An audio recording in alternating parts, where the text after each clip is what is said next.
आप सभी स्टूडेंट्स का स्वागत है इस चैनल पे। आज की वीडियो में हम लोग कैलेंडर पढ़ने जा रहे हैं। याद करो, मैंने पिछली वीडियो में टाइम पढ़ा दिया था। टाइम यानी क्लॉक हमने पढ़ा दिया था, और क्लॉक में जितना मैंने पढ़ाया है वो इनफ है आपके एग्ज़ाम के लिए। उतना का प्रैक्टिस आप अगर कर लेते हैं तो काफ़ी अच्छा रहेगा, आप एग्ज़ाम में दिक्कत महसूस नहीं करेंगे। तो वो पार्ट 1 था। आज हम लोग इस चैप्टर का पार्ट 2 कर रहे हैं, और आज का जो मेन टॉपिक है कैलेंडर। अब देखो यार, कैलेंडर जो है नाम सुना सुना लग रहा है। आपके घर में भी कैलेंडर होगा, है ना, जनवरी फरवरी मार्च, ये वाला कैलेंडर जिसको ग्रेगोरियन कैलेंडर भी कहते हैं। तो ये ग्रेगोरियन कैलेंडर जो है, तो ये ग्रेगोरियन कैलेंडर जो है ना, इसी पे हम लोग पूरा पढ़ने वाले हैं।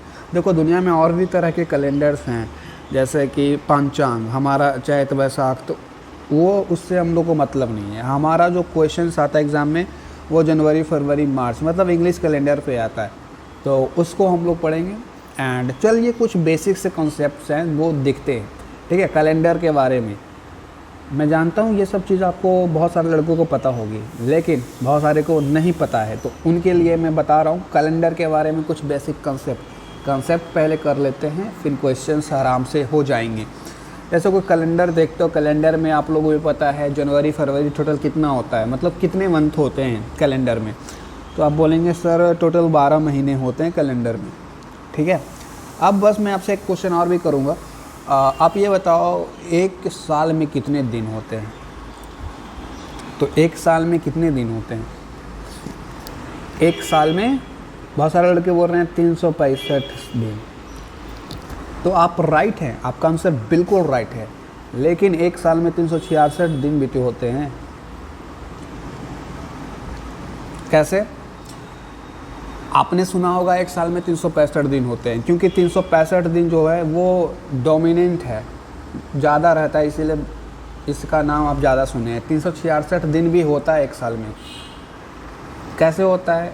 अब कॉमन सा लॉजिक है, जिस महीने मतलब जिस साल में फरवरी 28 ना रह करके 29 रहता है, 29 फरवरी जिस साल में आता है उस साल में एक दिन बढ़ जाता है, और एक दिन बढ़ जाएगा तो 65 से 66 हो जाता है, इसीलिए। और वैसे साल को लीप ईयर कहते हैं। जिस साल में 366 दिन रहता है, 29 फरवरी आता है, उस साल को क्या कहते हैं? लीप ईयर कहते हैं, ठीक है। तो यहाँ पर देखो, लीप ईयर के बारे में लिखा गया है, जो मैंने बताया ना वही इंग्लिश में यहाँ पर लिखा गया है।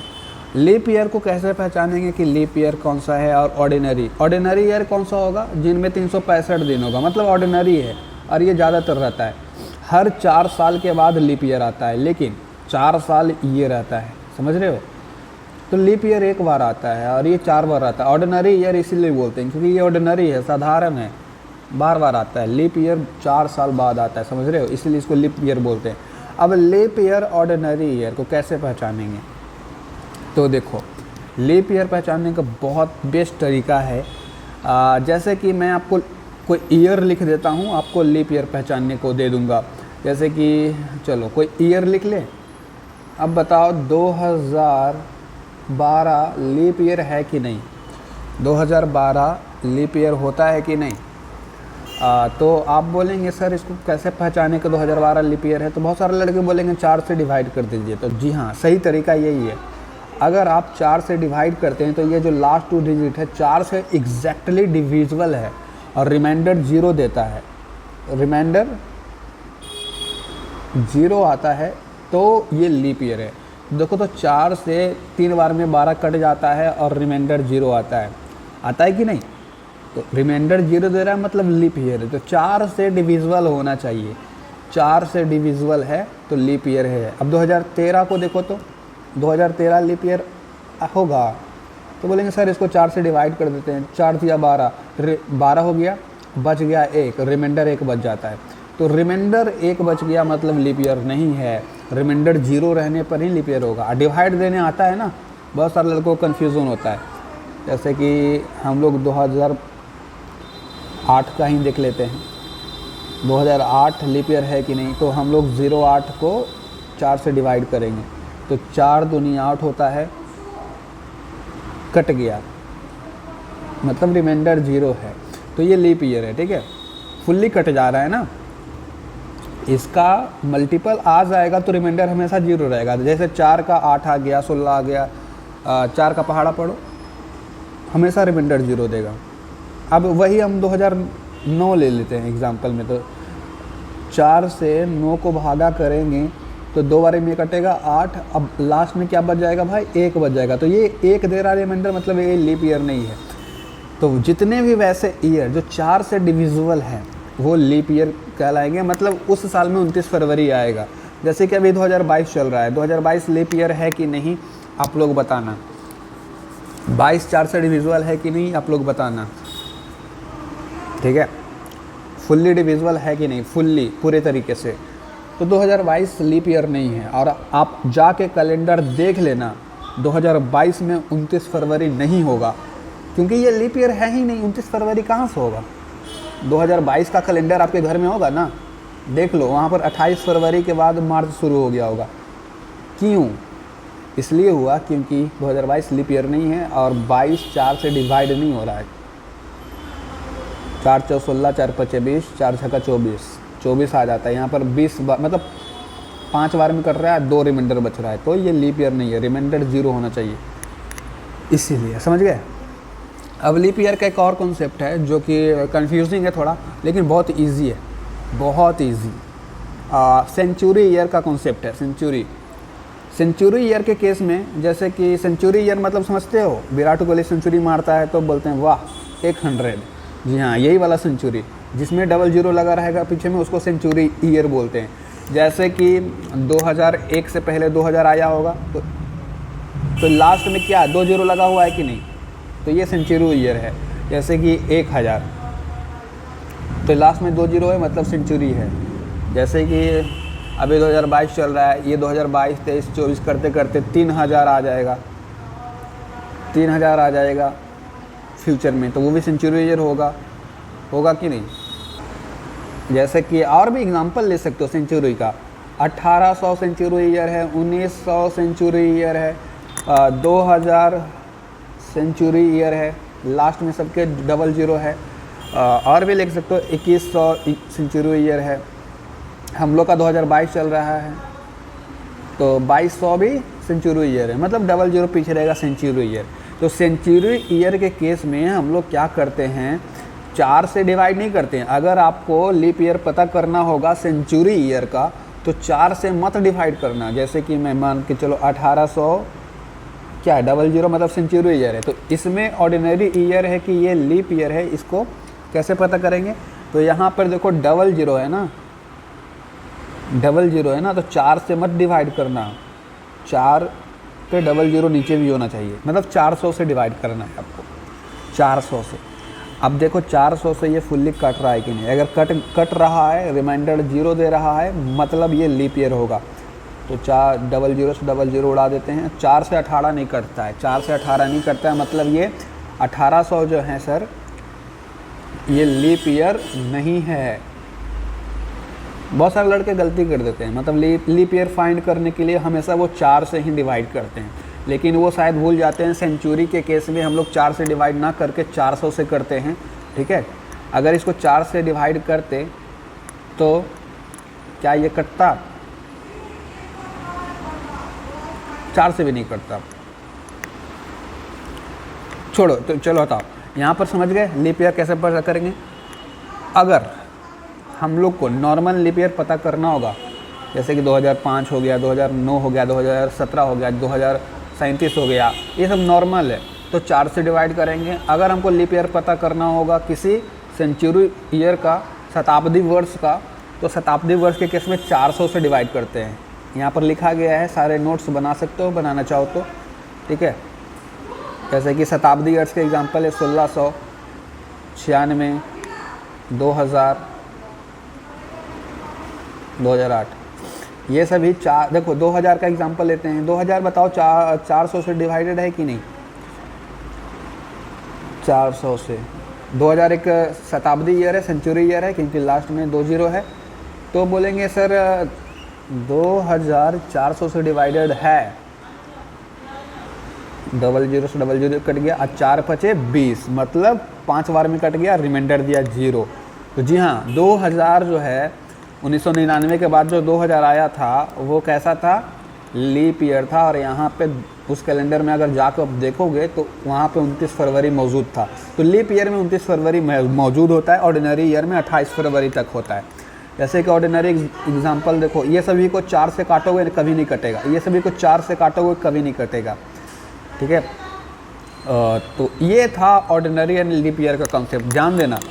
अब देखते हैं, ये वाला तो याद है ना, ये वाला भी नंबरिंग याद कर लो। मंडे का 1 होता है, ट्यूसडे का 2 होता है, वेडनेसडे का 3 होता है, थर्सडे का 4 होता है, फ्राइडे का 5 होता है, सैटरडे का 6 होता है, फिर संडे का 7 होता है। फिर से साइकिल रिपीट होने लगता है, मंडे का 8, 9, 10।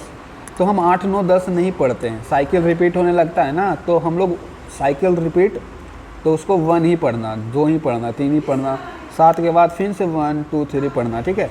8, 9, 10 मत करने लगना।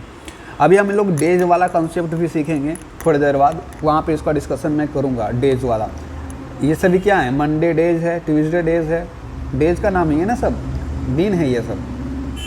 तो डेज वाला कॉन्सेप्ट अभी थोड़ी देर बाद पढ़ते हैं, ठीक है।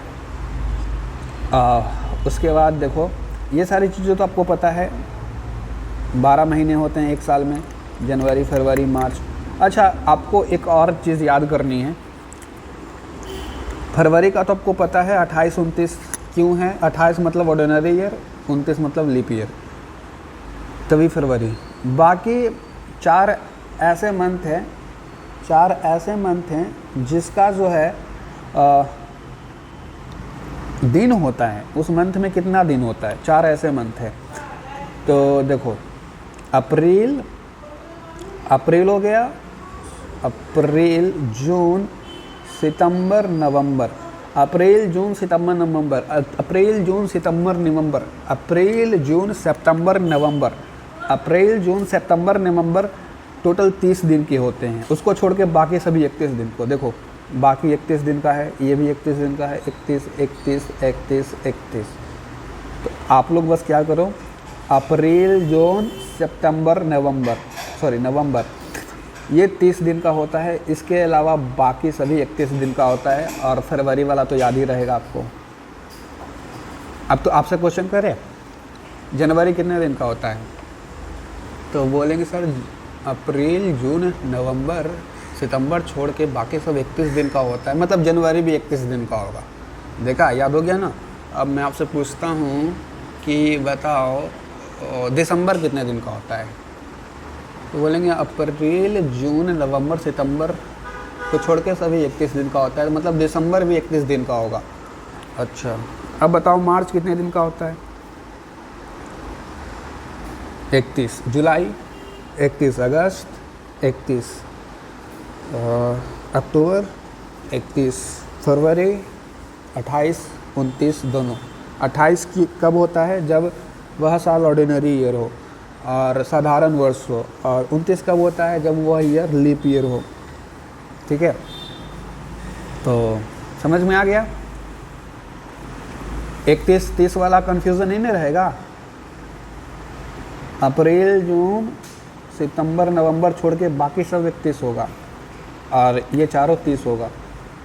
चलो याद कर लेना, ठीक है।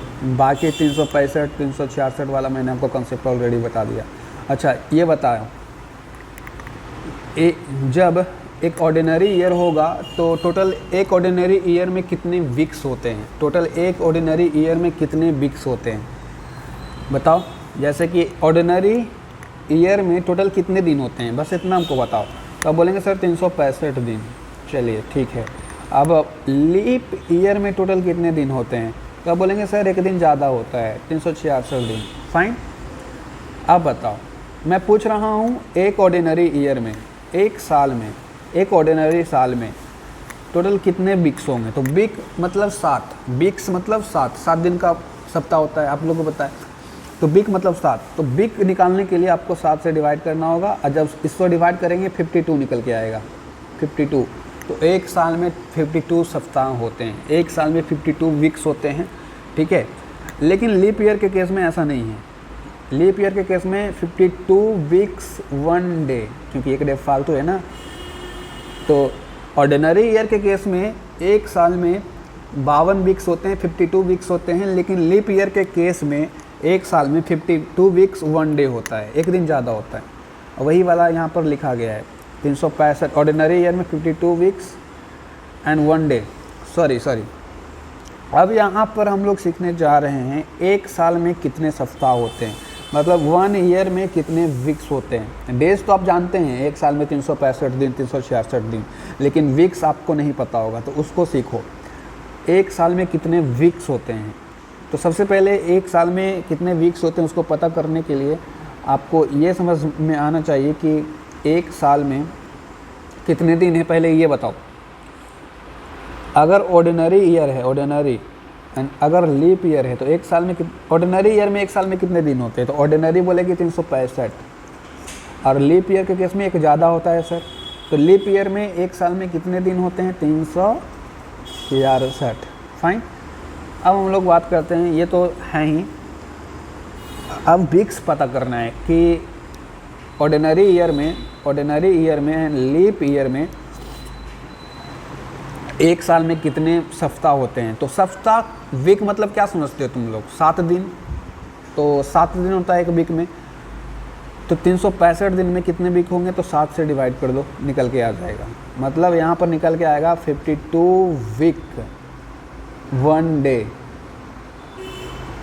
तुम डिवाइड करके देख सकते हो, रिमाइंडर 1 बचेगा, मतलब 1 डे हो जाएगा। जैसे कि 7 को देखो ना, 7 से 36 कितना बार में कटेगा, 7 बचे 35, हाथ में 1, फिर 15, 7 का 7, 7 दूनी 14, तो यहाँ पर देखो कट गया, और एक रिमाइंडर बच गया, मतलब एक दिन फालतू है। तो 52 वीक्स 1 डे होता है, 52 वीक 1 डे होता है एक ऑर्डिनरी ईयर में, ठीक है।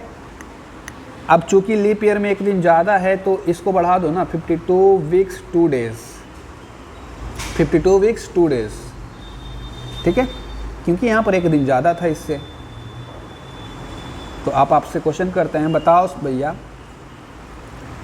एक ऑर्डिनरी ईयर में कितने वीक होते हैं, एक लीप ईयर में कितने वीक होते हैं। बहुत सिंपल, 52 वीक 1 डे। यहाँ पर एक दिन ज़्यादा होता है लीप ईयर में, तो 52 वीक 2 डे। याद रहेगा, याद कर लेना, काम देगा आगे, ठीक है। ये कंसेप्ट भी हम लोग सीख लिए। अब सेंचुरी वाला कंसेप्ट भी थोड़ा सा सीख लो, काम देगा ये वाला। A block of 100 year is called as century, ठीक है। 100 साल को सेंचुरी कहते हैं, जिसके पीछे डबल जीरो लगा रहा है वो सेंचुरी है। फॉर एग्जांपल ये फाइन, ये है सेंचुरी। चलो अब आगे देखते हैं ऑर्डिनरी ईयर के बारे में। ये सारी चीज़ें मैंने आपको कवर कर ली, ठीक है। ये भी हो गया फाइनेंशियल ईयर। जो 31 माह, मतलब जिस मंथ में 31 आता है उसको फाइनेंशियल ईयर कहते हैं, ठीक है। देखो ना, a financial year start with 1 April and ends with 31 मार्च। तो वैसा साल जिसमें 1 अप्रैल से शुरू होता है एंड 31 मार्च पे जाके ख़त्म होता है, वैसा साल को फाइनेंशियल ईयर कहते हैं। समझ गए। A calendar start with January and it with December is called as calendar year. Financial year क्या होता है, 1 अप्रैल से फाइनेंशियल, जो फाइनेंशियल सेक्टर होता है ना, उसमें जनवरी से नहीं देखा जाता है, समझ गए। जनवरी फरवरी उन लोगों के लिए नहीं होता, उन लोगों के लिए अप्रैल से शुरुआत होती है, अप्रैल मई जून, उसके बाद करते करते लास्ट में फिर आता है जनवरी फरवरी मार्च। तो ये फाइनेंशियल ईयर होता है। लेकिन नॉर्मल लोगों के लिए कैलेंडर ईयर होता है, जनवरी से स्टार्ट हुआ, दिसंबर में ख़त्म हुआ। Generally Sunday is the first day of the week. Sunday को first day of the week माना जाता है जनरली, लेकिन असली में होता है मंडे। मंडे पहला होता है, फिर Tuesday, Wednesday, Thursday, Friday, Saturday, last में संडे। अभी हम लोग उस पर आएंगे, डेज वाला कंसेप्ट मैं सिखाऊंगा आपको, ठीक है। और मैंने आपको ये वाला भी समझाया था कि हर 7 दिन के बाद डेज रिपीट करता है। अब आप बेवकूफ़ तो नहीं है इतना, आप लोग भी पता होगा Monday Tuesday Wednesday Thursday Friday Saturday, फिर से आता है मंडे, आता है कि नहीं, तो रिपीट करता है। तो यही वाला चीज़ लिखा है 11 जुलाई इस थर्सडे, दिन 18 जुलाई क्या, ये डेज वाला कॉन्सेप्ट मैं समझाऊंगा, अभी वेट करो बाबू, वेट करो, ठीक है।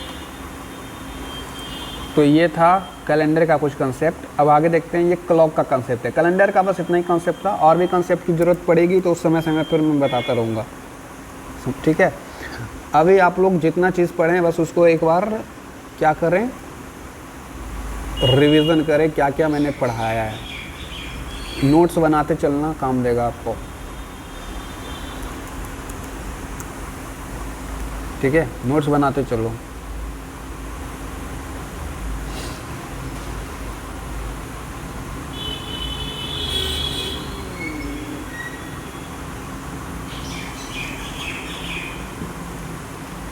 पहले कुछ क्वेश्चंस मैं आपको करवाना चाहूँगा।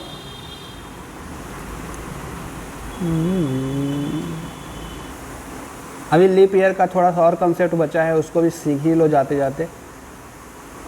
लीप ईयर का भी थोड़ा सा एक और कॉन्सेप्ट बचा है, मैं चाहता हूँ कि उसको भी आप लोग थोड़ा सीख लें। अब मैं आपसे पूछता हूँ, पहले 5 साल में इधर ईयर लिख लेते हैं, ठीक है, और इधर लीप ईयर लिख लेते हैं, ऐसे बना लेते हैं, ठीक है।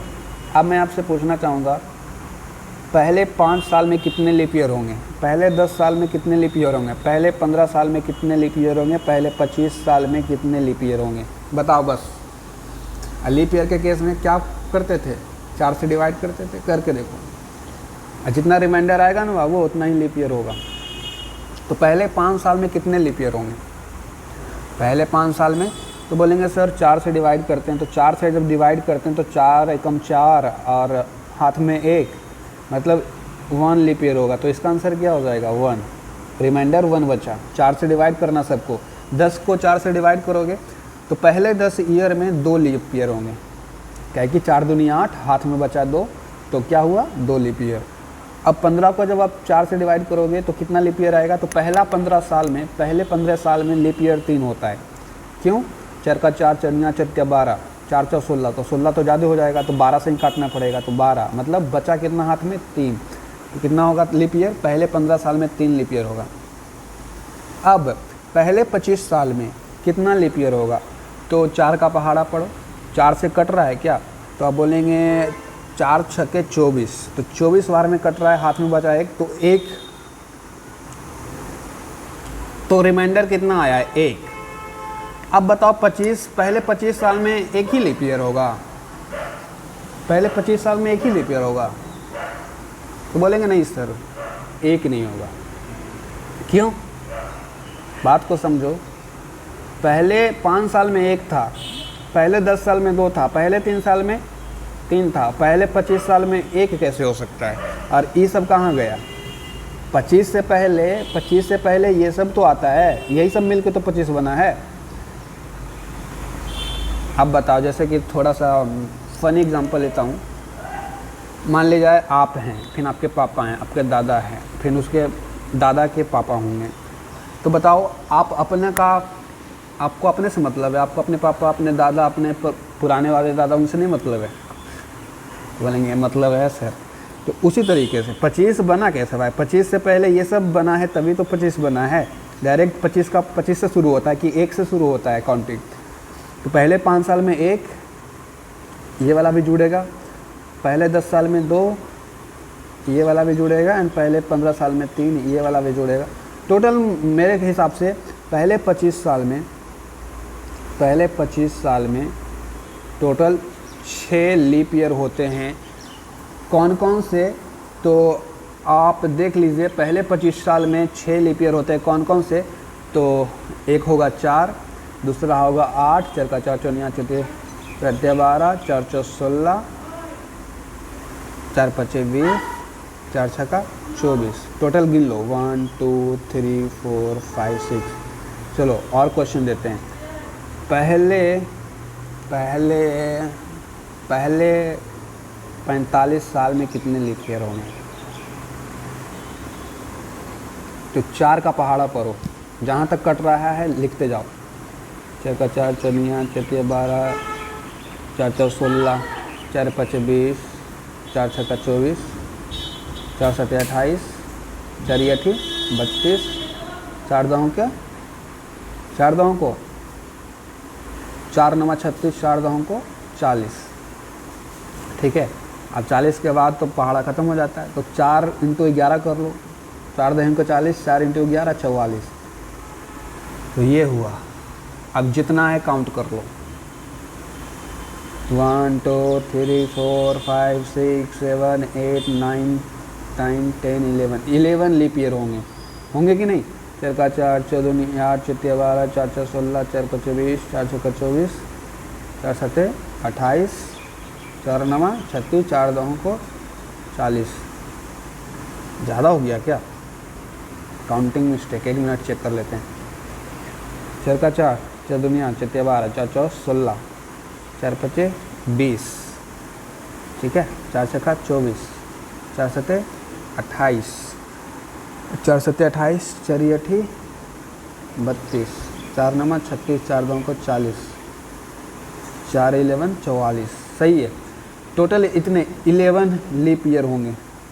वैसे ही आपको अगर निकालना रहे 35 का, तो 4 का पहाड़ा पढ़ो, जहाँ तक कट रहा है ठीक है, जहाँ से कटना बंद हो छोड़ दो।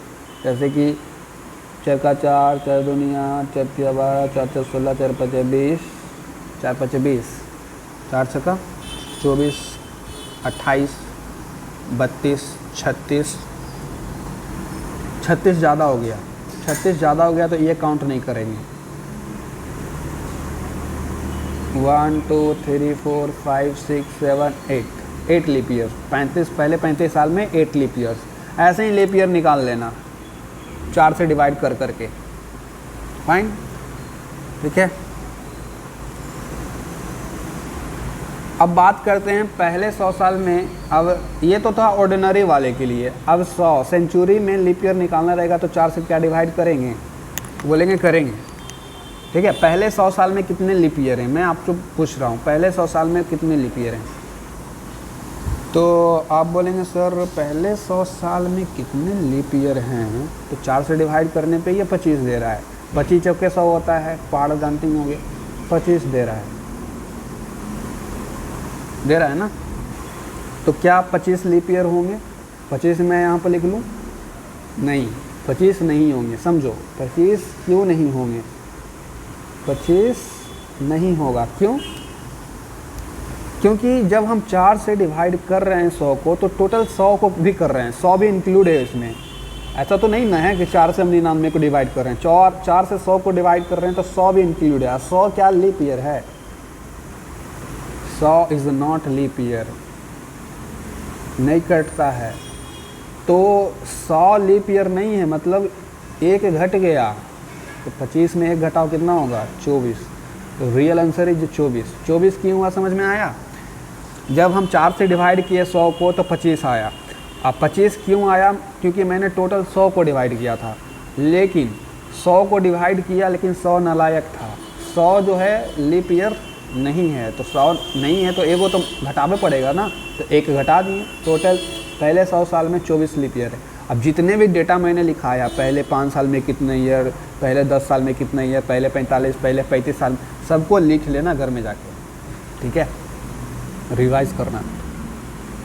चलो पहले एक क्वेश्चन और करते हैं। पहले 400 साल में कितने लीप ईयर? तो आप बोलेंगे सर 4 से ये 100 बार में कट रहा है, तो आंसर होना चाहिए 100 लीप ईयर होगा। लेकिन बेवकूफ़ हो मेरे नादान लड़कों, देखो यहाँ पर 100 लीप ईयर नहीं होगा, 100 लीप ईयर नहीं होगा। 4 से 100 बार में कट रहा है, लेकिन यहाँ पर माइनस करना पड़ेगा आपको। क्या माइनस करेंगे? 400। तो बोलेंगे नहीं 400 नहीं माइनस करेंगे, देखो क्योंकि 4 से 400 फुल्ली कट रहा है, तो इसको माइनस नहीं करना है। माइनस क्या होगा? 400 बना कैसे?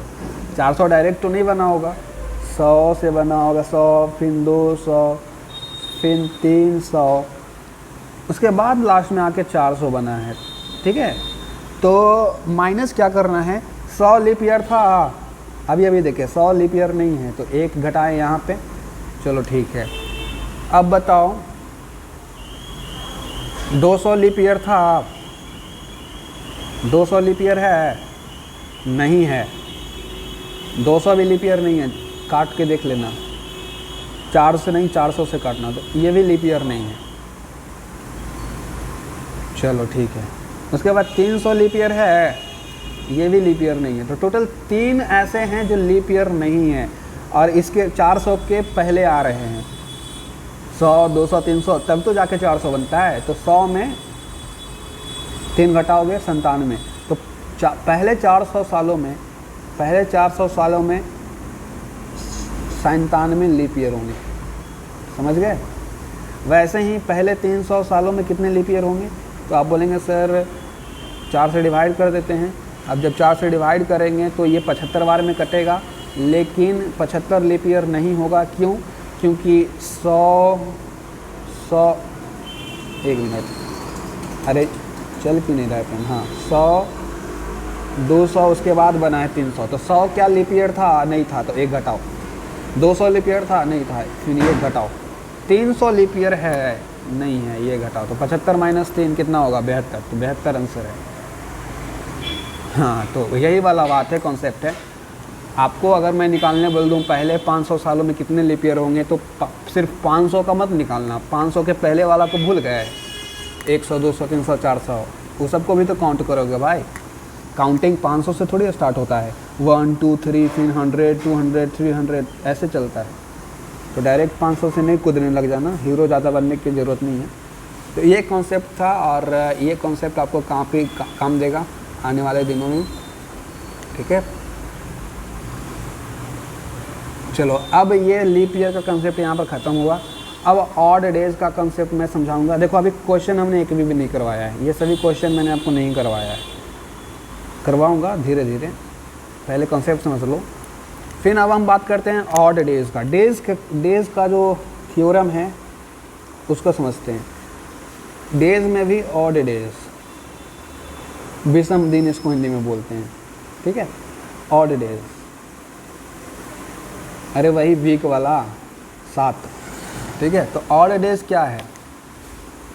Reminder of 7, remainder of 7 is called as odd days, ठीक है। 7 से भाग देने पे जो भी रिमाइंडर आ रहा है, जैसे कि 15 को हमने 7 से भाग दिया तो 7 दूनी 14, हाथ में बचा 1। ये एक जो है ना remainder of 7 is known as odd days. तो ये एक जो है ये ऑड डेज है, समझ गए? ऑड डेज क्या कहते हैं? Remainder of 7 is known as odd days. जैसे कि 22 को 7 से डिवाइड करेंगे तो इसमें ऑड डेज कितना निकलेगा? तो बोलेंगे 7 या 21, रिमाइंडर बचा 1, ये ऑड डेज। जैसे 7 से हमने 39 को डिवाइड किया तो कितना ऑड डेज निकला? तो 7 × 5 = 35, 5 बार में 35 और 39, 35 4, हाँ 39 में 35 घटाएंगे 4 आएगा। तो ये क्या 4 क्या निकला? इसको बोलते हैं ऑड डेज, ठीक है, समझ गए? 7 से भागा देने पे जो रिमाइंडर बचता है उसको ऑड डेज कहते हैं।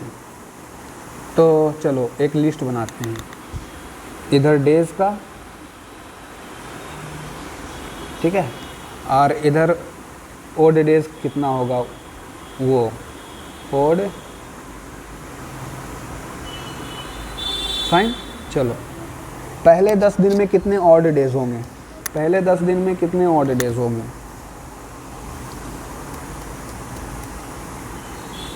उतना छोड़ो, 10 दिन में कितने ऑड डेज होंगे? 10 दिन में कितने ऑड डेज होंगे? 15 दिन में कितने ऑड डेज होंगे?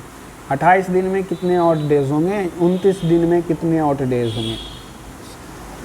अब बोलेंगे सर ऑड डेज निकालने के लिए तो सबको 7 से डिवाइड करना पड़ता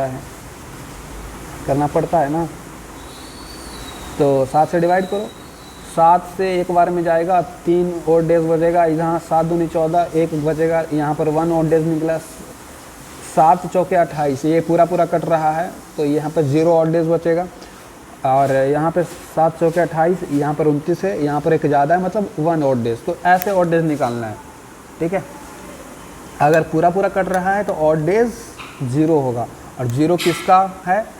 ज़ीरो निकलता है हमेशा संडे का। ओके, 3 किसका है? ये सब मैंने याद करवाया था वीडियो के शुरू में। चलो ये देख लिया। अब मैं पूछना चाहूँगा 50 वीक्स में कितने ऑड डेज होते हैं? 50 वीक्स में, तो 50 वीक्स में ऑड डेज निकालना थोड़ा सा डिफ़िकल्ट है, डायरेक्ट नहीं निकाल पाओगे। पहले 50 वीक्स को दिन में कन्वर्ट कर लो, क्योंकि हम लोग डेज वाला कंसेप्ट अभी पढ़ रहे हैं। तो जितना भी डेज वाला कंसेप्ट पढ़ेंगे उसमें सबसे पहले कोशिश ये करना, अगर वीक्स में दिया रहे, ईयर में दिया रहे, तो उसको सबसे पहले डेज में करना कन्वर्ट, ठीक है, क्योंकि डेज कंसेप्ट में डेज का बहुत इंपॉर्टेंस है। तो 50 वीक्स को हम लोग डेज में कंसेप्ट कन्वर्ट कर लेते हैं। तो 50 गुना 7, क्योंकि एक वीक में कितना दिन होता है? 7, तो 7 है, आप 7 पचे 35, 350, 350, 350 दिन हो गया, 350 दिन हो गया। अब डेज निकालना बिल्कुल इजी है, सॉरी ऑड डेज निकालना बिल्कुल इजी है। क्या करना पड़ता है ऑड डेज में निकालने के लिए? 7 का रिमाइंडर पता करना पड़ता है। अब 7 से 350 कट रहा है, जी हाँ, 7 पचे 35, 50 बार में कट जा रहा है, मतलब फुल्ली कट रहा है, पूरे तरीके से 50 बार में कट जा रहा है। रिमाइंडर इसका 0 आ रहा है, तो यहाँ पर ऑड डेज 0 होगा, ऑड डेज 0 होगा, समझ गए? या फिर वीक, चलो ये अभी हम लोग 50 वीक का लिए, अभी हम लोग 27 वीक का ले लेते हैं। 27 वीक में कितने ऑड डेज? 27 वीक में कितने ऑड डेज? तो 27 वीक, 27 गुना 7 करेंगे, फिर 7 से डिवाइड देंगे, क्योंकि 7 का रिमाइंडर ही ऑड डेज होता है। तो देखो, तो 27 7 से कट जा रहा है क्या? ये कट जा रहा है, दोनों कट जा रहा है, नहीं कर रहा है। तो अब बोलेंगे कट रहा है, कैसे? 27 को 7 से गुना करो, तो 27 को 7 से गुना करेंगे। यहाँ पर मैंने मल्टीप्लाई नहीं किया था, इसीलिए नहीं कट रहा था। देखो 189 कट जाता है 29 बार में, 7 से 189 कट जाता है 29 बार में, 29 बार में फुली तरीके से कट गया, मतलब रिमाइंडर 0 आया। तो क्या होगा? इसमें ऑड डेज 0 होंगे, ऑड डेज 0 होंगे। अब देखो क्या होगा, जितने भी वीक्स है ना, 27 वीक्स में कितने ऑड डेज होंगे? तो 0 होंगे। या फिर आप ले लो 38 वीक में कितने होंगे? 0 होंगे। 5 वीक में कितने ऑड डेज होंगे? 0 होंगे। अब 0 क्यों हो रहे हैं समझ में आ रहा है? कितना भी वीक तुम ले लो, 5 week, 9 week, 240 week, 80 week, 67 week, 35 week, सबका जो रिमाइंडर है 0 आएगा। जब 0 रिमाइंडर आएगा मतलब ऑड डेज 0 होगा। क्यों ऐसा हो रहा है? क्योंकि हम लोग एंड एंड 27 वीक का जैसे निकाल रहे थे, तो 27 में हम लोग वीक को गुना कर रहे थे, वीक को गुना कर रहे थे, और इसके गुना करने से क्या हो रहा है, ये जो है 27 7 से गुना होने पर ये 27 से कट जा रहा है, क्योंकि 7 से गुना कर रहे हैं, 7 का फैक्टर बन जा रहा है, नहीं बन रहा है। 27 को गुना करोगे तो ये 7 से गुना होगा तो 7 गुना होगा, आप फिर 7 से डिवाइड करोगे तो कट जाएगा फुल्ली। इसीलिए हमेशा जितना भी अगर वीक रहे 0 ही देगा। तो एन वीक इक्वल टू हमेशा 0। एन के जगह पे कुछ भी रख लो तुम, 5 6 7 8 9 37 90 40 कुछ भी रख लो, हमेशा 0 रिमाइंडर देगा, मतलब ऑड डेज हमेशा 0 होगा। समझ में आ गया?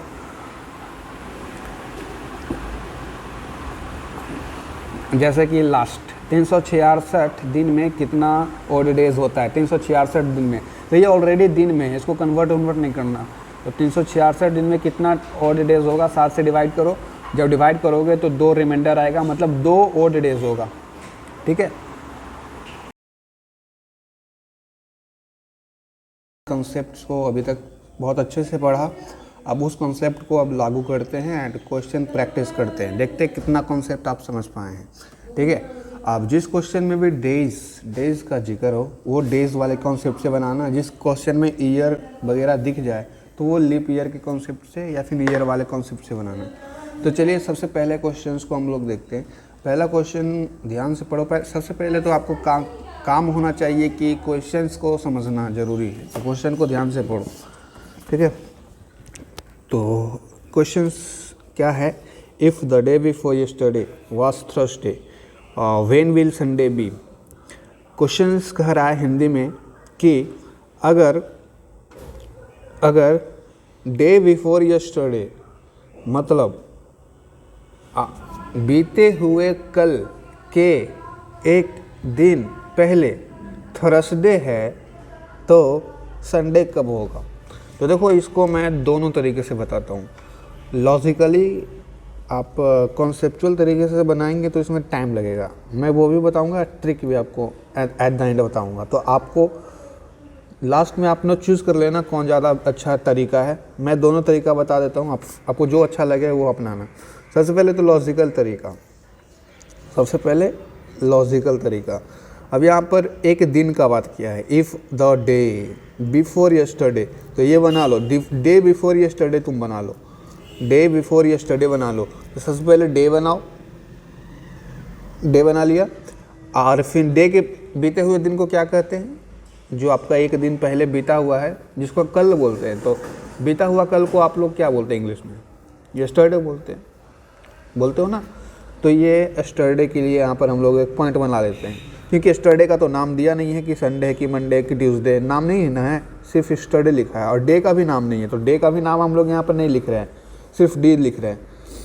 चलो उसके बाद उससे एक दिन लिखा गया है, a day before yesterday was Thursday. ये a day before yesterday was Thursday, बीते हुए कल से पहले वाला दिन जो है वो थर्सडे क्वेश्चन में दिया गया है। और इस थर्सडे का कितना ज़्यादा इंपॉर्टेंस है आप लोग को समझ में आएगा, क्वेश्चन दम इसी से बनेगा, ठीक है। तो हर क्वेश्चन में एक चीज़ दिया रहेगा, एक दिन का तो नाम कम से कम ज़रूर दिया रहेगा, जैसे कि इसमें सैटरडे है, अगले वाले क्वेश्चन में भी थर्सडे है, तो इसको पकड़ना है। अब इस थर्सडे को जब अब पता लगा लिए कि थर्सडे कहाँ है, तो थर्सडे के बाद क्या आता है, फ्राइडे। देखो अगला वाला दिन फ्राइडे पता चल गया, फ्राइडे क्या था, यस्टरडे का दिन हम लोग पता लगा लिए। अब जब फ्राइडे पता लगा लिए, फ्राइडे के बाद आता है क्या है, सैटरडे आता है। अब देखो इस दिन का नाम भी हम लोग पता लगा लिए, ठीक है। अब सैटरडे के बाद क्या आता है, ऑटोमेटिकली आप बोलेंगे संडे आता है, ठीक है ना। अब क्वेश्चन में पूछा क्या, किसके बारे में, संडे के बारे में। ध्यान से पढ़ो क्वेश्चन, संडे कब होगा, व्हेन विल बी संडे। तो संडे जो है ना, इस दिन से जस्ट एक दिन बाद होगा, जब देख लो, यानी कल होगा, आने वाला कल, एक दिन जस्ट एक दिन बाद होगा। और आने वाले कल को हम लोग क्या कहते हैं, आने वाले कल को इंग्लिश में हम लोग क्या कहते हैं, टुमारो। टुडे गलत है, टुडे अगर पूछता कि सैटरडे कब होगा तो टुडे बनाते। देखो क्वेश्चन में संडे पूछा तो संडे जो है एक दिन बाद आया है। अगर क्वेश्चन में आपसे पूछता सैटरडे कब पड़ेगा तो सैटरडे एकदम एग्जैक्ट टुडे पे पड़ता, क्योंकि दिन हम लोग जो निकाले हैं सैटरडे निकाले थे, तो टुडे पे पड़ता, ठीक है। तो टुडे आंसर नहीं होगा, क्योंकि क्वेश्चन में सैटरडे थोड़ी पूछा है, संडे पूछा, तो संडे तो एक दिन बाद आया था, इसलिए टुमारो। ये दोनों तो गलत है ही। क्यों गलत है, देखो 2 days आफ्टर टुडे, तो 2 days आफ्टर टुडे मतलब इस दिन का जो हम नाम निकालें इससे 2 दिन बाद, तो संडे एक दिन बाद था, फिर इसके बाद संडे के बाद आता है मंडे, तो मंडे थोड़ी होगा, 2 दिन बाद थोड़ी है, ये तो एक दिन बाद है। यहाँ पर 2 days आफ्टर लिख दिया है, 2 दिन बाद थोड़ी है। संडे जो निकल के आया है वो एक दिन बाद है, जिसको टुमारो बोलते हैं। डे आफ्टर टुमारो दोनों का मतलब एक ही होता है, टुमारो के एक दिन बाद, तो एक टुमारो है भाई, डे आफ्टर टुमारो नहीं है। आंसर इज सिर्फ tomorrow, not day after tomorrow. तो option number C is correct, ठीक है। तो ये कंसेप्चुअल तरीका हुआ। अब इसको देखो 10 सेकेंड में 5 सेकेंड में कैसे बनाओगे, ट्रिक मैं बताने जा रहा हूँ। जैसे कि क्वेश्चंस में पढ़ने की ज़रूरत नहीं है इतना दिमाग लगाने की। अब जितना भी क्वेश्चंस में दिन दिया गया है उसको काउंट कर लो, बस उसको बस काउंट करना है आपको। तो यहाँ पर एक दिन का जिक्र किया गया है, तो यहाँ पर एक है, ठीक है। उसके बाद यस्टरडे भी दिन होता है, क्योंकि बीता हुआ कल भी एक दिन था, तो वो भी दिन होता है, तो यस्टरडे को भी काउंट करना है। उसके बाद ये जो दिया गया है ये आपके क्वेश्चन बनाने का बेस है, इसको मत काउंट कर लेना, इससे क्वेश्चन बनाना है। थर्सडे से क्वेश्चन आपको बनाना है, ठीक है, ये बेस है, तो इसको काउंट मत कर लेना, दिन को काउंट नहीं करते हैं। उसके बाद ये भी दिन है, ये पूछा है आपसे तो ये दिन को काउंट नहीं करना है, जो पूछा है उसको काउंट मत कर लेना। मतलब अगर क्वेश्चन में दिन का नाम दे दे, जैसे कि Sunday, Monday, Tuesday, Wednesday, Friday, Saturday, this that, तो दिन का नाम दे दे तो उसको काउंट मत करेगा। अगर क्वेश्चन में दिन हो, यस्टरडे हो एंड टुमारो, अगर इस क्वेश्चन में रहता कहीं पे यहाँ पे तो टुमारो काउंट करते, लेकिन टुमारो नहीं है। तो टोटल कितने हैं? 1 और 2, यहाँ पर टोटल 2 हैं। अब 2 लिख लो, अब 2 हैं। अब जब 2 आप निकाल लिए, अब कुछ नहीं करो, क्वेश्चन में ये जो हमारा बेस था इसको, इससे मदद से ही क्वेश्चन हम आंसर लाएंगे, इसमें 2 ऐड कर दो। अब जब 2 आप ऐड करोगे भाई तो आपका निकल के आ जाएगा कि ये एग्जैक्टली दिन कौन सा था। तो थर्सडे में 2 ऐड करेंगे ना, आप लोग को भी बताया फ्राइडे, सैटरडे, तो सैटरडे निकल के आएगा, सैटरडे निकल के आएगा। ठीक है, अब सैटरडे तो निकल के आ गया, आपको दिन थोड़ी पूछ रहा है। अगर आपसे पूछता दिन कौन सा है तो आप सैटरडे मान लेते हैं, ठीक है। लेकिन आपसे पूछा संडे कब होगा, तो सैटरडे के बाद संडे होता है, क्योंकि सैटरडे हमने निकाला इसमें +2 करके, तो सैटरडे नहीं पूछा है, आपसे संडे पूछा है, तो संडे एक दिन बाद होता है और एक दिन बाद को टुमारो कहते हैं। ये था ट्रिक, कुछ नहीं किया था, ट्रिक फिर से देख लो। दिन यस्टरडे, टुमारो रहे, उनको कर लेना। यहाँ पर टोटल 2 ही हैं, अब बाकी सब दिन का नाम है तो ये नहीं काउंट करेंगे, ना ही ये काउंट करेंगे। दिन का नाम काउंट नहीं होता है, ना ही टुडे। अगर क्वेश्चन में टुडे रहेगा तभी नहीं काउंट करना, ठीक है। तो यहाँ पर हम लोग 2 निकाले थे, अब 2 ऐड कर देंगे, दिन निकल के आ जाएगा। इसमें 2 ऐड कर लेना, दिन निकल के आ जाएगा। लेकिन दिन आपसे पूछा नहीं था, आपसे पूछा था संडे कब है, तो संडे जस्ट एक दिन बाद होता है सैटरडे का, क्योंकि दिन हम लोग सैटरडे निकाले थे और सैटरडे के बाद संडे होता है, तो संडे आने वाले कल को टुमारो बोलते हैं, दिस। अब इसी अप्रोच, अब आप देखो कौन वाला मेथड ज़्यादा अच्छा है, वो जो लॉन्ग मेथड था, कॉन्सेप्चुअल मेथड था वो, या फिर ट्रिक, शॉर्ट ट्रिक। अगला क्वेश्चन मैं शॉर्ट ट्रिक से कराऊंगा, बार बार वो लॉन्ग मेथड बताऊंगा, वीडियो भी लंबा होगा और आप भी बोर होंगे। तो शॉर्ट ट्रिक देखो, इस क्वेश्चन में अगेन वही वाला फार्मूला अप्लाई, दिन, यस्टरडे, टुमारो, जहाँ पर भी मिल जाए वहाँ पे 1 काउंट करना शुरू करो। एक ये है, एक दिन दिया गया, यस्टरडे एक है, तो 2 वाज सैटरडे, दिन को काउंट नहीं करेंगे, ये हमारा बेस है, इससे क्वेश्चन बनेगा, ध्यान देना। उसके बाद Saturday, day will fall on the day after tomorrow, tomorrow का एक हम काउंट करेंगे, यहाँ पर भी एक डे है तो इसको भी काउंट करेंगे, ठीक है। अब ये क्वेश्चन वाला डे को आप नहीं काउंट करिएगा, what day will fall on the day after tomorrow, question वाला डे को मत काउंट करिएगा, क्योंकि वो तो पूछ रहा है ना, वो पूछ रहा है। तो टोटल यहाँ पर 4 हो गए, 4 हो गए। सैटरडे में अब 4 को जोड़े, सैटरडे में अब जब 4 को आप जोड़ेंगे तो क्या पाएंगे कि सैटरडे में 4 को आप जोड़ेंगे तो Saturday, Sunday, Monday, Tuesday, Wednesday, तो वो वेडनेसडे निकल के आ जाएगा। तो ये डायरेक्ट आप इसका आंसर निकाल लिए, ठीक है। वेडनेसडे इसका राइट आंसर होगा, ठीक है। यहाँ पर आपसे बस क्वेश्चन पूछा था, यहाँ पर दिन का नाम नहीं पूछा था। पिछले वाले क्वेश्चन में हम लोग को संडे नाम पूछा था कि संडे कब होगा, इस क्वेश्चन में आपसे बस पूछा डे आफ्टर टुमारो क्या होगा, तो वो ट्रिक से डायरेक्ट निकल गया, वेडनेसडे होगा। ऑप्शन नंबर सी सही है। और मुझे थोड़ा डाउट है तो मैं इसको क्या करता हूँ, आंसर मिला लेता हूँ। सेकेंड का सी आंसर है कि नहीं, सेकेंड का आई थिंक सी आंसर होना चाहिए। जी हाँ, सेकेंड का सी आंसर है, फर्स्ट का भी सी आंसर ही निकाले थे, तो दोनों सही है, ठीक है। तो ट्रिक से कितना ईजी था, 1 1, इसका 1, इसका 1। अब क्वेश्चन वाला डे मत उठा लेना, वो तो पूछ रहा है तो उसको क्यों उठाओगे। तो टोटल 4, अब 4 को सैटरडे में ऐड कर दो, आंसर निकल के आ जाएगा, दैट्स इट, ठीक है। अब कॉन्सेप्चुअल में जाओगे तो क्या करना पड़ेगा, सबसे पहले तो ये निकालना पड़ेगा डे बिफोर यस्टरडे कौन सा था, ठीक है। एक दिन मान लेना, जैसे कि चलो ये कोई डे है, ठीक है, ये कोई डे है और ये डे का बीता हुआ कल यानी यस्टरडे, ठीक है। और बोल रहा डे बिफोर यस्टरडे, वो बिफोर वाला जो डे है वो सैटरडे, तो मतलब ये सैटरडे है, ठीक है। तो अगर ये सैटरडे है तो ऑब्वियस सी बात है, सैटरडे के बाद संडे, और आज का दिन निकल के आ जाएगा मंडे, मतलब इस डे का दिन निकल के आ जाएगा मंडे। अब आपसे पूछ रहा है डे आफ्टर टुमारो क्या है, तो ये टुमारो फिर उसका ये डे आफ्टर टुमारो, तो टुमारो हो जाएगा Tuesday and day after tomorrow हो जाएगा वेडनेसडे, और आंसर क्या था आपका वेडनेसडे। ठीक है, तो ये डे बिफोर यस्टरडे मतलब होता है 2 दिन पहले, डे आफ्टर टुमारो मतलब होता है 2 दिन बाद। ठीक है, सिंपल वर्ड में इसको अगर पढ़ना चाहो तो। अब अगला question, Mohini went to the movies 9 days ago, she goes to the movies only on Thursday, what day of the week is today. आज का दिन क्या है, तो मतलब यहाँ पर टुडे निकालना है। तो यहाँ पर भी आपको माथापच्ची नहीं करना है, आप डायरेक्ट ट्रिक से जो निकल के आएगा ऐड माइनस करके वही करना है। ठीक है, तो Mohini went to the movies 9 days ago, या अब देखो यहाँ पर पिछले सारे क्वेश्चन में ए डे दिया गया था, यहाँ पर ए डे तो यहाँ पर एक हम लोग काउंट कर रहे थे। ठीक है, लेकिन अगर क्वेश्चंस में आपको पार्टिकुलर दे दे कितना दिन, जैसे कि यहाँ पर देखो 9 days, तो हम लोग यहाँ पर एक थोड़ी काउंट करेंगे, यहाँ पर 9 काउंट करना, क्योंकि 9 दिन की बात करी गई है। पिछले सारे क्वेश्चन में 1 दिन की बात करी गई थी, तो यहाँ पर 9 काउंट करेंगे। 9 days अगो, 9 दिन पहले। And she goes to the movies only on Thursday, वो हमेशा मूवीज़ थर्सडे को ही देखने जाती है।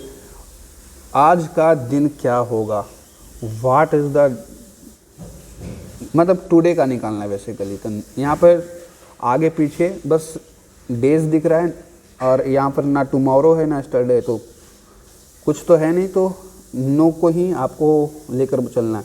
तो थर्सडे सबसे पहले पकड़ लो, ये हमारा बेस है। ठीक है, अब इससे क्वेश्चन बनाते हैं। तो यहाँ पर 9 था, अब कितना सिंपल है, थर्सडे में बस 9 जोड़ दो, ख़त्म, कहानी ख़त्म, आपका क्वेश्चन बन के आ जाएगा। थर्सडे आज मतलब आज थर्सडे, तो 9 दिन बाद क्या होगा, तो हाथ पे जोड़ दो ना, फ्राइडे सैटरडे 2 दिन हुआ, संडे 3 दिन, मंडे 4 दिन, ऐसे करोगे तो बहुत लंबा लग जाएगा। तो इसको भी शॉर्ट बनाते हैं। मैंने आपको याद करो ऑड डेज वाला कंसेप्ट समझाया था, जब भी 7 के बाद वाला दिन आता है वो रिपीट होने लगता है, क्योंकि सप्ताह 7 ही दिन का होता है, फिर अगला से फिर से रिपीट होने लगता है। जैसे कि संडे ख़त्म हुआ, फिर से मंडे स्टार्ट हो जाएगा, फिर संडे आया, फिर मंडे आ जाए। तो यहाँ पर टोटल देखो ना 7 से ज़्यादा दिन दिया गया है, तो 7 से ज़्यादा दिन दिया गया है। जब भी क्वेश्चन में 7 से ज़्यादा वाला दिन दिया जाए तो मतलब रिपीट हो रहा है, साइकिल रिपीट होगा। तो आपको कुछ नहीं करना, जितना दिन दिया जाता है उसको 7 से डिवाइड कर दो, और जो रिमाइंडर आएगा वही आपका जो है दिन निकल के आएगा। तो 7 से एक बार में काटेंगे और बच जाएगा 2, तो रिमाइंडर इसका 2 निकल के आएगा। अब आपको यहाँ पर थर्सडे में 9 डेज जोड़ने की कोई ज़रूरत नहीं, क्योंकि आपने इसको रिमाइंडर निकाल लिया है। तो अब बस 2 दिन जोड़ो। अब 2 दिन जोड़ना काफ़ी इजी है, थर्सडे में 2 दिन आगे बढ़ना है बस, Thursday Friday Saturday, and option number B is the correct answer. ठीक है, देखो तुम थर्सडे में 9 जोड़ो तो भी सैटरडे ही आएगा, थर्सडे में 2 जोड़ो तो भी सैटरडे ही आएगा। अब 9 जोड़ना रिलेटिवली थोड़ा सा ज़्यादा टाइम टेकिंग है, लेकिन 2 जोड़ना इजी है। तो जब भी 9 रहे, या क्वेश्चन में 9 डेज़ की जगह कितना 17 डेज़ भी दे सकता है, क्वेश्चन में 15 डेज भी दे सकता है। तो 7 से ये सब बड़े हैं नंबर, 7 से जब भी बड़े हैं सबको 7 से डिवाइड कर दो, रिमाइंडर निकालो। और रिमाइंडर निकालोगे ना, जैसे कि 17 का ही हम लोग रिमाइंडर निकालते हैं, तो 7 दूनी 14 और 14 3 17 होता है, तो 3 रिमाइंडर है। अब इसमें 3 जोड़ेंगे, कितना ईजी है। अब इसी में तुम 17 जोड़ने चल जाते तो कितना हार्ड होता। जैसे कि क्वेश्चन में यहाँ पर 9 डेज़ की जगह हम मान के चलते हैं 37 डेज़ दिया रहता। अब थर्सडे में तुम 37 डेज जोड़ते तो 5 पसीने आ जाते, तो पॉसिबल नहीं है ना कि थर्सडे के बाद 37 दिन जोड़ो हाथ पे, संडे मंडे ट्यूसडे ऐसे करते करते आपका हाथ का उंगली भी कम पड़ जाएगा। तो यहाँ पे इस केस में क्या करना पड़ता है, छोटा इसको बनाना पड़ता है 7 से डिवाइड करके, क्योंकि 7 दिन बाद हमेशा रिपीट होता है। तो 7 से 37 को अगर हम लोग डिवाइड करेंगे तो कितना होगा, 7 से 37 को अगर तुम डिवाइड करते हो तो 7 5 35 होता है ना। 5 बार में कट रहा है, लेकिन 2 रिमाइंडर दे रहा है क्योंकि 37 है, तो 2 रिमाइंडर दे रहा है। अब देखो थर्सडे में 2 दिन जोड़ेंगे, कितना ईजी है। अब तुम ही बताओ, थर्सडे में 37 जोड़ के आंसर निकालना ईजी है या थर्सडे में 2 जोड़ के आंसर निकालना ईजी है। तो बोलेंगे 2 जोड़ करके, तो 7 से बड़ा रहे तो रिमाइंडर निकाल लेना। ऑड डेज कॉन्सेप्ट मैंने सिखाया है, वो काफ़ी काम देगा आपको। ठीक है, अब question number 4 is it quite interesting. कैसा इंटरेस्टिंग है, वो समझो इस बात को बस। यहाँ पर इस बार क्या क्या है, डेट दे दिया गया है। जैसा हम लोग डेट लिखते हैं ना कुछ भी का कॉपी में, तो वैसा ही डेट दे दिया गया है। और अब आपसे पूछा गया है, क्वेश्चन को पहले समझना है कि क्वेश्चन में ये जो डेट है 1 तारीख 12वां महीना यानी दिसंबर और 1991, 1 तारीख 12वां महीना 1991 को संडे था, यानी उस मंथ का पहला संडे था। ठीक है, मतलब संडे से मंथ स्टार्ट हुआ है, क्योंकि 1 तारीख को ही संडे है, तो संडे से मंथ स्टार्ट हुआ है। तो पूछ रहा है which is the 4th Tuesday after December 91। इनमें से डेट दिया गया है, आप पूछ रहा है उसी मंथ का चौथा ट्यूसडे कब पड़ेगा, उसी मंथ का चौथा ट्यूसडे कब पड़ेगा, 24 को पड़ेगा कि 31 तारीख को पड़ेगा। तो आपको सबसे पहले निकालना पड़ेगा कि ट्यूसडे, पहला ट्यूसडे कब पड़ रहा है, पहला ट्यूसडे कब पड़ा, तब तो चौथा ट्यूसडे निकालोगे। तो देखो बहुत ईजी है, बहुत, ये कॉन्सेप्चुअल क्वेश्चन है। सबसे मंथ स्टार्ट कैसे किससे हो रहा है, मंथ स्टार्ट किससे हो रहा है, तो 1 तारीख को ही संडे है। ठीक है, तो 1 तारीख को संडे है, तो 2 तारीख को क्या होगा, मंडे। 1 तारीख को संडे, 2 तारीख को मंडे, 3 तारीख को क्या होगा, ट्यूसडे। तो पहला ट्यूसडे 3 तारीख को पड़ेगा, यानी पहला ट्यूसडे कब पड़ेगा, 3/12/91 को पड़ेगा। अब 3/12/91 को पहला ट्यूसडे पड़ रहा है, तो अब 7 दिन का गैप होता है हर वीक में, तो ये जो ट्यूसडे है अब रिपीट दोबारा कब करेगा, तो 7 दिन बाद करेगा, क्योंकि हमारा हर 7 दिन बाद जो वीक होता है वहाँ पर रिपीटेशन हो जाता है। तो 3 के बाद अगला डेट कौन आएगा, अगला डेट कौन आएगा, मतलब अगला बार ट्यूसडे कब आएगा, अब आप बताओ। तो आप बोलेंगे 3 के बाद 3 + 7 10 होता है, तो अगला 10/12/91 को आएगा। तो अगला ट्यूसडे उसी मंथ में 10/12/91 को आएगा। फिर इसके बाद अगला ट्यूसडे कब आएगा, तो फिर 7 दिन का गैप कर दो, अगला ट्यूसडे 17 तारीख 17/12/2091 मतलब 1991। तो ये फिर इसके बाद अगला ट्यूसडे कब आएगा, तो 17 + 7 कितना होता है, 24 होता है। तो 24/12/91। अब आपसे क्वेश्चन में पूछा था कि बताइए which is the fourth Tuesday, तो यहाँ पर चौथा ट्यूसडे पूछा है। तो ये हमारा पहला हम लोग निकाल लिए, पहला निकाल लिया, उसी की मदद से हमने दूसरा भी निकाल लिया, और दूसरा की मदद से हमने तीसरा निकाल लिया, तीसरा की मदद से हमने चौथा निकाल लिया। अब क्वेश्चन में आपसे पूछा भी वही है, 4th ट्यूसडे ऑफ द दिसंबर 91, उसी मंथ का चौथा ट्यूसडे कब पड़ेगा, तो वो 24/12/91 को पड़ेगा, मतलब 24 तारीख को चौथा ट्यूसडे पड़ रहा है। तो 24/12/91 ऑप्शन नंबर बी में दिया गया है, तो ये ऑप्शन अपना सही है, option number B is correct. कितना इजी था क्वेश्चन में, क्या क्या मैंने रिवीजन कर लेते हैं।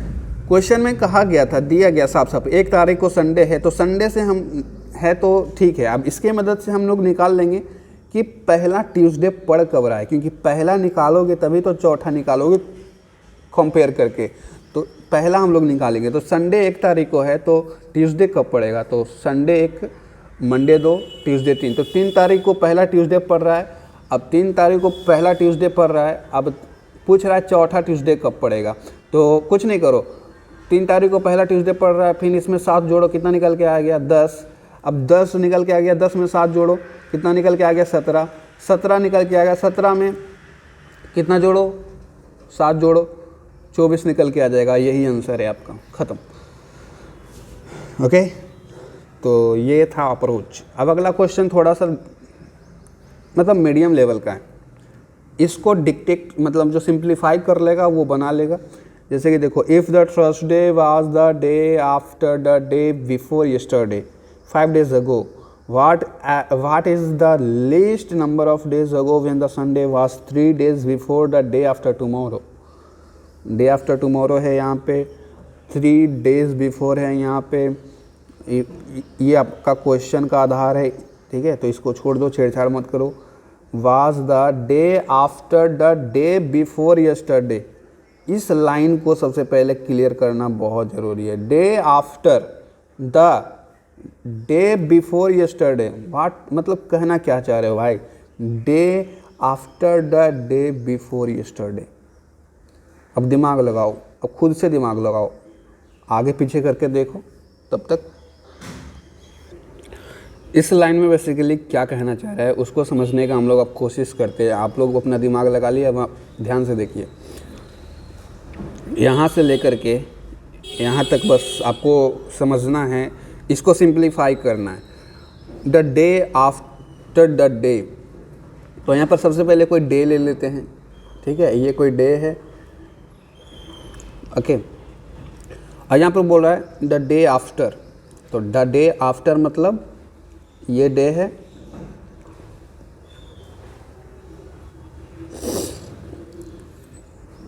ये हमारा डे था रेड वाला। अब बोल रहा है द डे आफ्टर, तो डे आफ्टर यहाँ पर लिख लीजिए, मतलब डे के बाद जो आफ्टर मतलब बाद में आता है, तो day after is the day after the day before yesterday, the day before yesterday, तो डे के यस्टरडे ये हमने लिख लिया, ठीक है। तो बेसिकली ये बात किसके बारे में कर रहा है, यस्टरडे के बारे में बात कर रहा है। तो घुमा फिरा के ये इस तरह के क्वेश्चन आपके जो है ना अंडरस्टैंडिंग लेवल को चेक करता है। घुमा फिरा के इतना लंबा चौड़ा जो लाइन दिया गया है उसका मतलब बस यस्टरडे है, यस्टरडे, ठीक है। तो यहाँ पर इतना लंबा पढ़ने की ज़रूरत नहीं है, यस्टरडे, तो यहाँ पर यस्टरडे हमने लिख लिया, ठीक है। If the Thursday was yesterday, क्योंकि इसको हमने यस्टरडे बना लिया ना, तो छोड़ो, yesterday 5 days ago what is the, अब देखो क्वेश्चन इजी हो गया। अब जब इसको अब तुमने सोल्व कर लिया, क्वेश्चन इजी हो गया, यहाँ से आप तुम ट्रिक लगाना शुरू करो, वो जो मैंने सिखाया था ना वो वाला। इफ़ द थर्सडे हमारा बेस है तो इसको छेड़छाड़ नहीं करना है। वाज द, इसको अब ये नहीं पढ़ने हैं बाने हुए, हम लोग यस्टरडे पढ़ेंगे। तो वाज यस्टरडे 5 days अगो, ठीक है, यस्टरडे था 5 days अगो। तो बताइए, question is what is the least number of days, least number of this, कम से कम दिन, least number of days ago when the Sunday was, Sunday was कब है, संडे के बारे में दिया गया, Sunday was the day before the day after tomorrow, मतलब ये कोई डे है, डे आफ्टर टुमारो जो है उससे संडे जो है 3 दिन पहले है, 1 दिन 2 दिन 3 दिन, ठीक है। तो क्वेश्चन के लैंग्वेज को बस समझो। अब इस क्वेश्चन में यहाँ पर जब हम निकाले थे इसका, तो यहाँ पर एक चीज़ और ध्यान देना था, इतना का मतलब तो अब तुम क्लियर हो गया होगा कि यस्टरडे के बारे में बोल रहा है। अब यस्टरडे के नाम भी दे दिया गया क्वेश्चन में, यस्टरडे का नाम भी दे दिया गया। बोल रहा है इफ़ द थर्सडे, मतलब ये थर्सडे जो है ना इसी यस्टरडे का बात कर रहा है। क्वेश्चन को अगर तुम ध्यान से पढ़ोगे तो समझ में आएगा। If the Thursday was the day after the day before the yesterday, Thursday मतलब इतना लंबा चौड़ा लाइन जो दिया गया था बेसिकली वो थर्सडे था, और हम इतना लंबा चौड़ा लाइन को क्या निकाले हैं आंसर सिंप्लीफाई करके, तो ये यस्टरडे है। इतना लंबा चौड़ा लाइन जो दिया गया है उसका मतलब यस्टरडे है, और यस्टरडे क्या दिया गया है, थर्सडे दिया गया है। अगर आपका बीता हुआ कल थर्सडे है तो आज क्या होगा, निकाल लोगे, बताओ। बीता हुआ कल थर्सडे था तो आज क्या होगा, ऑब्वियस सी बात है भाई, फ्राइडे होगा।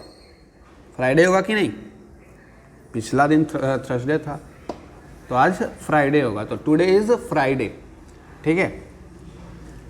अब आगे क्वेश्चन, फ्राइडे हम लोग ये वाला याद रखना, हम लोग 2 चीज़ निकाले हैं, यस्टरडे इज थर्सडे क्वेश्चन में दिया गया है, एंड यस्टरडे से हम लोग टुडे निकाल लिए, टुडे इज़ द फ्राइडे।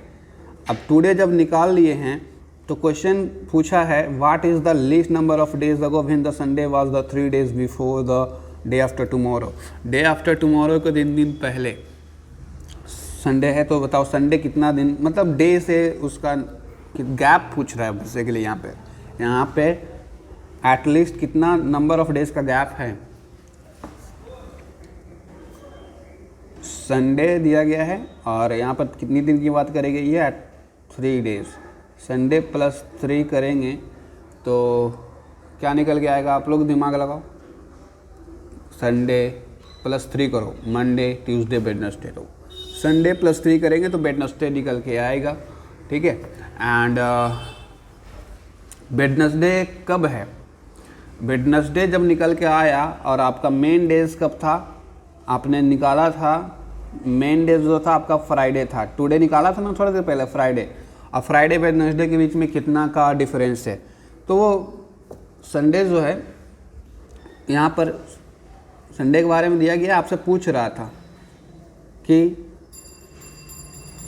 ये जो वेडनेसडे निकल के आया है वो फ्राइडे के बीच में कितना का डिफरेंस है। तो अब देख लो, दिमाग लगा लो, 2 का डिफरेंस है। 2 का डिफरेंस है कि नहीं? बोलेंगे जी हाँ 2 का डिफरेंस है। तो ऑप्शन नंबर में 2 कहीं पे दिया गया है, तो 2 का डिफरेंस यहाँ पर दिया गया है। ठीक है, कैसे किया? मैंने संडे प्लस 3 क्यों किया? तो यहाँ पर क्वेश्चन में दिया गया था, क्वेश्चन को समझोगे तो समझ में आएगा। What is the least number of days अगो। ये तो क्वेश्चन है, इसको तो तुम छुओ भी मत, क्वेश्चन को छुओ भी मत। अब अगला लाइन को बस सिंप्लीफाई कर दो, इसीलिए मैंने संडे प्लस 3 किया। Sunday was 3 days before. Sunday जो है, Sunday was 3 days before the day after tomorrow. मतलब ये कोई डे है, ये डे आफ्टर टुमारो है। ठीक है, ये टुमारो एंड ये day after tomorrow. Sunday was 3 days ago, 1 days 2 days 3 days, the day after tomorrow. ठीक है, इसीलिए 3 दिन, मैंने 3 दिन का गैप था यार, इसीलिए 3 दिन जोड़ा। तो संडे प्लस 3 किया तो निकल के आ गया वेडनेसडे एंड वेडनेसडे निकल के आ गया। टुडे जब निकाल के दे दोगे, अब आपने यहाँ पर टुडे, फिर यहाँ पर भी ऊपर में भी निकाला था, अब दोनों को कंपेयर कर दो, दोनों के बीच में 2 का अंतर था, क्वेश्चन उनके आ गया। ठीक है, अब इसमें ट्रिक लगाओगे तो फेल हो जाओगे, क्योंकि ऊपर वाला लाइन थोड़ा सा बार बार 2 बार डे कर लिया है, और 2 बार डे करने का कोई मतलब नहीं है, क्योंकि हमने जब इसको 2 बार डे काउंट करेंगे तो गड़बड़ हो जाएगा। क्योंकि देखो ना, जब इसको हम लोग सिंप्लीफाई किए थे तो इसका सारा मतलब क्या निकल के आया था? स्टरडे निकल के आया था। स्टरडे मतलब 1 ओनली, तो यहाँ पर 2 काउंट कर लेते तो 2 हो जाता, तो यहाँ पर 1 हो रहा है। तो इसीलिए ट्रिक नहीं यहाँ पर यूज़ करना, दिमाग यूज़ करना। चलो आगे देखते हैं। Next question, if the 25th August of the year is Thursday. मतलब 25 अगस्त किसी एक साल का बात कर रहा होगा, तो उस साल में 25 अगस्त जो पढ़ रहा है वो थर्सडे पढ़ रहा है। ठीक है, 25th August of the year is a Thursday, then the number of Mondays in this month is. अब इस महीने में टोटल कितने मंथ होंगे? इस महीने में टोटल कितने मंथ होंगे? सॉरी, इस महीने में टोटल कितने मंडेज होंगे? क्वेश्चन ये है, हम थोड़ा मिस्टेक कर गए। इस महीने में टोटल कितने मंडे होंगे? अब एक महीने में टोटल कितने मंडेज होते हैं? और क्वेश्चन पूछ रहा है कि अकॉर्डिंग टू दिस स्टेटमेंट इस महीने में टोटल कितने मंडेज होंगे? काउंट करना पड़ेगा आपको सबसे पहले। तो क्वेश्चन में जो भी चीज़ दिया रहे ना, उसी से आपको बेस बनाना है और उसी से आपको सोल्व करना है। जैसे कि देखो, महीने का तुमको अता पता कुछ है नहीं, महीने के बारे में दे दिया गया है, और लेकिन एक चीज़ दिया गया थर्सडे। और जब ये थर्सडे दिया गया, इससे तुम मंडे निकालने की कोशिश करो, इसके आसपास का मंडे निकालने की कोशिश करो ना, कौन से डेट पे मंडे पड़ रहा है। तो 25 तारीख अगर थर्सडे है तो अगला मंडे, 25 तारीख थर्सडे है तो मंडे कब पड़ेगा?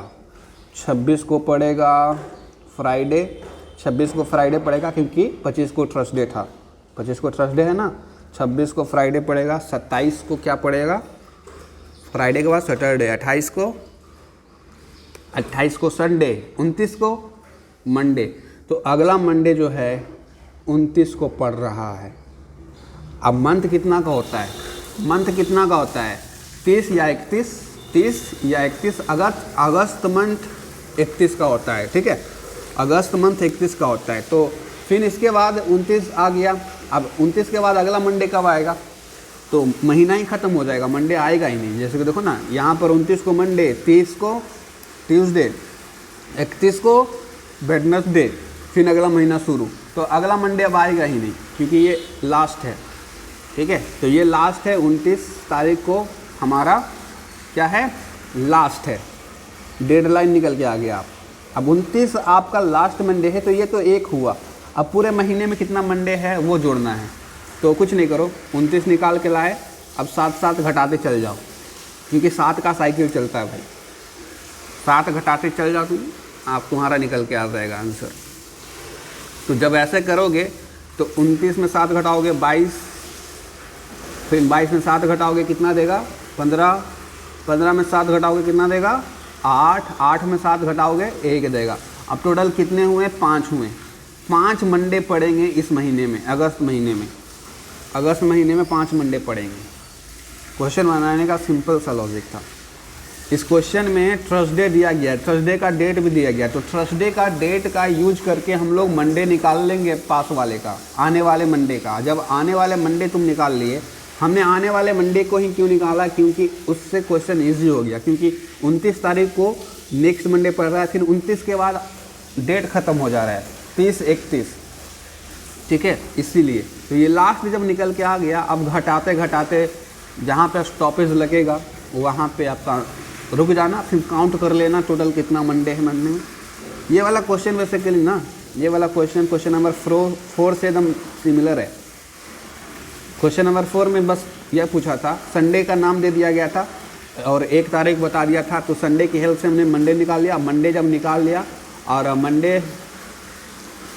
संडे की हेल्प से हमने ट्यूसडे निकाल लिया। अब जब ट्यूसडे निकाल लिया तो 4 पूछ रहा था क्वेश्चन में, which is the 4th Tuesday, तो चौथा ट्यूसडे कब पड़ेगा, तो 24 को पड़ेगा। इसमें भी वही सेम कॉन्सेप्ट था। यहाँ पर थर्सडे दे दिया, थर्सडे से हमने मंडे निकाल लिया। अब मंडे देख लिया, अब मंडे को फिर काउंट कर लिया लास्ट में 7 माइनस कर करके। उसके बाद देखो अगला question, if the 1st October is a Sunday then the 1st November will be, same question same logic, ये ऊपर वाला लॉजिक यूज़ करो। बेसिकली यहाँ पर 2 महीने का बात किया है, इससे आपको कोई मतलब नहीं है। अगर 1 अक्टूबर संडे पड़ रहा है तो अगला 1 नवंबर को क्या पड़ेगा, तो आपको 1 नवंबर, इसको ध्यान नहीं देना है। आप देखो लास्ट संडे कब पड़ रहा है, लास्ट संडे जब कब पड़ रहा है वो पता कर लेगा ना, तो फिर उससे काउंट करके आप 1 नवंबर वाला दिन पता कर सकते हैं। जैसे कि पहला 1 अक्टूबर को संडे पड़ रहा है, 1 तारीख को संडे पड़ रहा है, फिर अगला संडे कब पड़ेगा, गैप 7 का होता है, गैप 7 का होता है, आप लोगों को पता है। तो 8, इसमें 8, 1 में 7 जोड़ दो, फिर 8 में 7 जोड़ दो 15, फिर 15 में 7 जोड़ोगे कितना देगा 22, अब 22 में 7 जोड़ोगे कितना देगा 29। तो इस महीने में जो लास्ट संडे पड़ेगा वो 29 तारीख को पड़ेगा। इस महीने में जो लास्ट संडे पड़ेगा वो 29 तारीख को पड़ेगा। अब 29 तारीख को संडे है। अब अक्टूबर महीना में आप लोग भी जानते होंगे कितना दिन का होता है, हाथ पे देखते होंगे ना, गढ़ा वाला 30, हाथ में देखना सिखाते होंगे। नहीं पता है तो याद रखो, मैंने आज कॉन्सेप्ट में सिखाया है आपको। 4 महीना जो ऐसा होता है, ठीक है, 4 महीना ऐसा होता है, जून, अप्रैल और सितंबर, नवंबर, यही था ना शायद, हाँ यही चारों था। इसको अलावा छोड़ करके बाकी सारे महीने 31 के होते हैं। तो अक्टूबर है तो अक्टूबर 31 महीने का आता है। तो देखो 29 को हमारा लास्ट संडे है, तो 29 को संडे है बेसिकली, इस महीने का लास्ट संडे है। 30 को क्या पड़ेगा, 30 को पड़ेगा मंडे। 31 को क्या पड़ने वाला है, 31 को पड़ने वाला है ट्यूसडे। अब 31 के बाद तो महीना ख़त्म हो गया। अब 31 के बाद आता है 1 नवंबर, क्योंकि अक्टूबर के बाद नवंबर ही आता है, 1 नवंबर। और 1 नवंबर को क्या होगा, ट्यूसडे के बाद जस्ट आएगा Wednesday, that's it. Option number C is correct. ये भी क्वेश्चन सेम कॉन्सेप्ट पे बनने वाला है, ठीक है। यहाँ पर 3 दिसंबर के बाद आता है जनवरी। देखो ना, आपको लग रहा होगा 1990 से 91 1 साल का अंतर है, लेकिन 1 साल का अंतर नहीं है यहाँ पे। यहाँ पर मात्र 101 महीने का अंतर है, मात्र 1 महीने का अंतर है। क्यों? क्योंकि ये साल का आखिरी महीना दिसंबर, और फिर 1990 के बाद दिसंबर के बाद 1991 का जनवरी आ जाएगा। तो 1 महीने का अंतर है, ना कि 1 साल का। तो 1 महीने का अंतर है, तो अगेन पिछले क्वेश्चन की तरह हो गया ना, इसमें भी तो 1 महीने का अंतर था, 1 अक्टूबर 1 नवंबर। तो 3 तारीख जो पड़ रहा है दिसंबर का, वो क्या है, संडे है। तो संडे और कौन कौन से तारीख पे पड़ेगा, लास्ट वाला निकाल लो। तो लास्ट वाला पता करना है, तभी जाके क्वेश्चन बनेगा, क्योंकि अगला महीना में घुस के 3 जनवरी कब पड़ रहा है, कुछ क्या क्वेश्चन है, व्हाट इज़ द डे 3 जनवरी 1991 बताना है। तो 3 तारीख को पहला संडे। अब 3 में 7 जोड़ते चल जाओ, 3 में 7 जोड़ते चल जाओ, 10, 17, 24, 10, 17, 24 में 7 जोड़ेंगे क्या बताएगा 31। तो 31 तारीख ना इस 1990 में 31 तारीख भी होगा और ये महीने का लास्ट संडे होगा। पहला संडे 3 तारीख को होगा, पहला संडे 3 तारीख को होगा, लेकिन लास्ट संडे हमने निकाल लिया 31 तारीख को होगा। ठीक है, और जब 31 तारीख को संडे होगा, फिर 1 तारीख 1 जनवरी, दिसंबर के बाद जनवरी, तो 31 जनवरी को क्या था संडे, क्वेश्चन में दिया गया, गिवन है। तो 31 दिसंबर को संडे होगा, तो 1 जनवरी को क्या होगा संडे के बाद मंडे। 2 जनवरी को क्या होगा, 2 जनवरी को मंडे के बाद ट्यूसडे। 3 जनवरी को ट्यूसडे के बाद Wednesday. That's it, option number B is correct answer. ठीक है, 31 तारीख को संडे है, 3 तारीख को क्या होगा नहीं निकाल लोगे, वेडनेसडे होगा। चलो अगला question. Ajay left home for the bus stop 15 minute earlier than usual. ये तो क्लॉक वाला क्वेश्चन हमने पिछले वीडियो में कराया था ना, क्लॉक का क्वेश्चन है ये सारे क्वेश्चन क्लॉक के हैं। इधर 11, 12, 13 ये क्वेश्चन 2 यहाँ पर पढ़ रहे हैं जो देखो। If the first day of the year का पहला दिन, यानी मान ले जाए कोई ईयर मान लेना और उसका पहला दिन, जैसे कि 2022 चल रहा है, 2022 का पहला दिन क्या था याद है नहीं ना, 2022 ही मान लो ना, कुछ भी मान लो, क्योंकि ईयर का नाम थोड़े दिया गया कौन सा year. If the first day of the year other than the leap year, यहाँ पर लीप ईयर नहीं है, वो जो भी ईयर तुम मानोगे उसको लीप ईयर वाला मत उठा लेना। अदर दैन लीप ईयर, जैसे कि 2022 ले सकते हो क्योंकि 2022 लीप ईयर नहीं है, 2023 लीप ईयर नहीं है, 2024 लीप ईयर है। क्यों, 4 से कट जा रहा है 24। तो अदर दैन लीप ईयर कुछ भी ले लो। Was Friday, then which was the last day, मतलब बेसिकली पूछ रहा है कोई एक साल है, उस साल का पहला दिन फ्राइडे है, तो उसी साल का आखिरी दिन लास्ट डे क्या होगा। मान लीजिए 2022 का पहला दिन, 2022 का पहला दिन फ्राइडे था, 2022 का जो 31 दिसंबर होगा उस दिन क्या पड़ेगा। 1 जनवरी को फ्राइडे था, तो last day of the year क्या होगा। वेरी इंटरेस्टिंग क्वेश्चन, इस तरह के क्वेश्चन एग्जाम्स में पूछे जा सकते हैं आपसे, तो ध्यान दीजिएगा। ओके, अब यहाँ पर कुछ नहीं करना है, मैंने आपको लीप ईयर वाला कॉन्सेप्ट सिखाया था ना, क्योंकि ईयर के केस में ईयर वाला कॉन्सेप्ट ही ज़्यादा यूज़ होगा, क्योंकि देखो ना यहाँ पर पूरे 1 साल का जोड़ना है। अब डेज वाला कॉन्सेप्ट यूज़ करोगे तो बनेगा, 1 साल में टोटल 365 दिन होते हैं। अब 365 दिन को कैसे कैलकुलेट करोगे, तो यहाँ पर ईयर वाला कॉन्सेप्ट यूज़ होगा। अब देखो एक ईयर में टोटल कितने होते हैं, 365 दिन होते हैं, फाइन। जिसमें से पहला दिन बता दिया है तुमको, पहला दिन क्या है, फर्स्ट डे है वाज फ्राइडे, तो पहला दिन है। तो 365 दिन में मान ले जाए 1 दिन घटा लेते हैं, क्योंकि 1 दिन तो पता ही है ना हमको, 364वां दिन निकालना है। 1 दिन तुमको दे दिया गया है फ्राइडे, ये दिया गया है, बाकी बचा 364वां दिन, तो 364 तो 364th वाला जो दिन होगा ना, 364th वाला जो दिन होगा वही तुम्हारा आंसर होगा। अब बताओ 364वां दिन कैसे निकालेंगे, तो याद करो 364 को अगर तुम कन्वर्ट करोगे तो 52 वीक्स निकल के आएगा। 365 दिन में कितने वीक्स होते थे, 52 वीक्स 1 डे। अब 364 दिन में कितने वीक्स होंगे, 52 वीक्स। 365 दिन में 50, देखो याद ये वाला लिखवाया था मैंने आपको कि 365 दिन में कितने वीक्स होते हैं, तो 52 वीक एंड 1 डे। तो ये तो 365 का ये था, लेकिन 364 दिन में कितने वीक्स होंगे, तो 52 वीक्स होंगे ओनली, क्योंकि 365 दिन में ये 65 है इसीलिए एक दिन फालतू है, लेकिन यहाँ पर 65 थोड़ी है, यहाँ पर 64 है, इसीलिए 52 वीक्स ओनली। ठीक है, तो 52 वीक्स अगेन देखो, आज 52 वीक्स निकाल के हम लोग लाएं, तो आज फ्राइडे है तो 52 वीक्स बाद क्या होगा, 52 वीक्स बाद क्या होगा। तो वीक्स मैंने आपको हमेशा कहा है और अभी भी कर रहा हूँ। आज आप मान लेके चलो 1 वीक्स ये ले रहे हो, या 10 वीक ले रहे हो, या 50 वीक ले रहे हो, या 52 वीक्स ले रहे हो, या 100 वीक्स ले रहे हो, वो वीक में साइकिल रिपीट होता है। जैसे कि आज फ्राइडे है तो बताओ 7 दिन बाद क्या होगा, फिर फ्राइडे होगा, तो वीक रिपीट हो रहा है। तो यहाँ पर हम लोग 52 वीक्स निकाल के आ गए। तो अब चाहे जितना मर्जी उतना वीक्स निकाल के ले आओ, साइकिल रिपीट होगा। तो आज फ्राइडे है तो 52 वीक्स बाद क्या होगा, वो दिन भी फ्राइडे ही होगा। आज फ्राइडे है तो बताओ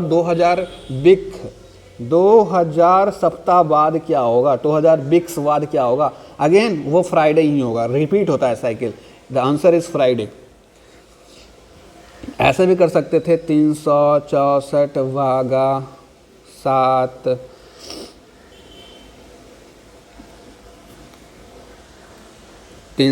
भागा 7 फुल्ली कट जा रहा है। देखो 7 × 5 = 35, 7 × 2 = 14, फुल्ली कट जा रहा है तो रिमाइंडर क्या दे रहा है, 0।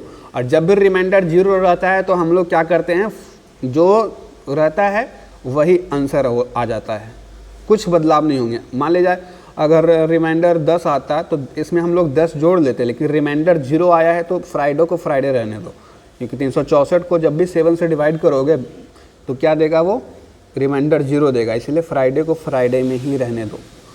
ये क्वेश्चन था। नेक्स्ट क्वेश्चन भी कैलेंडर से ही है।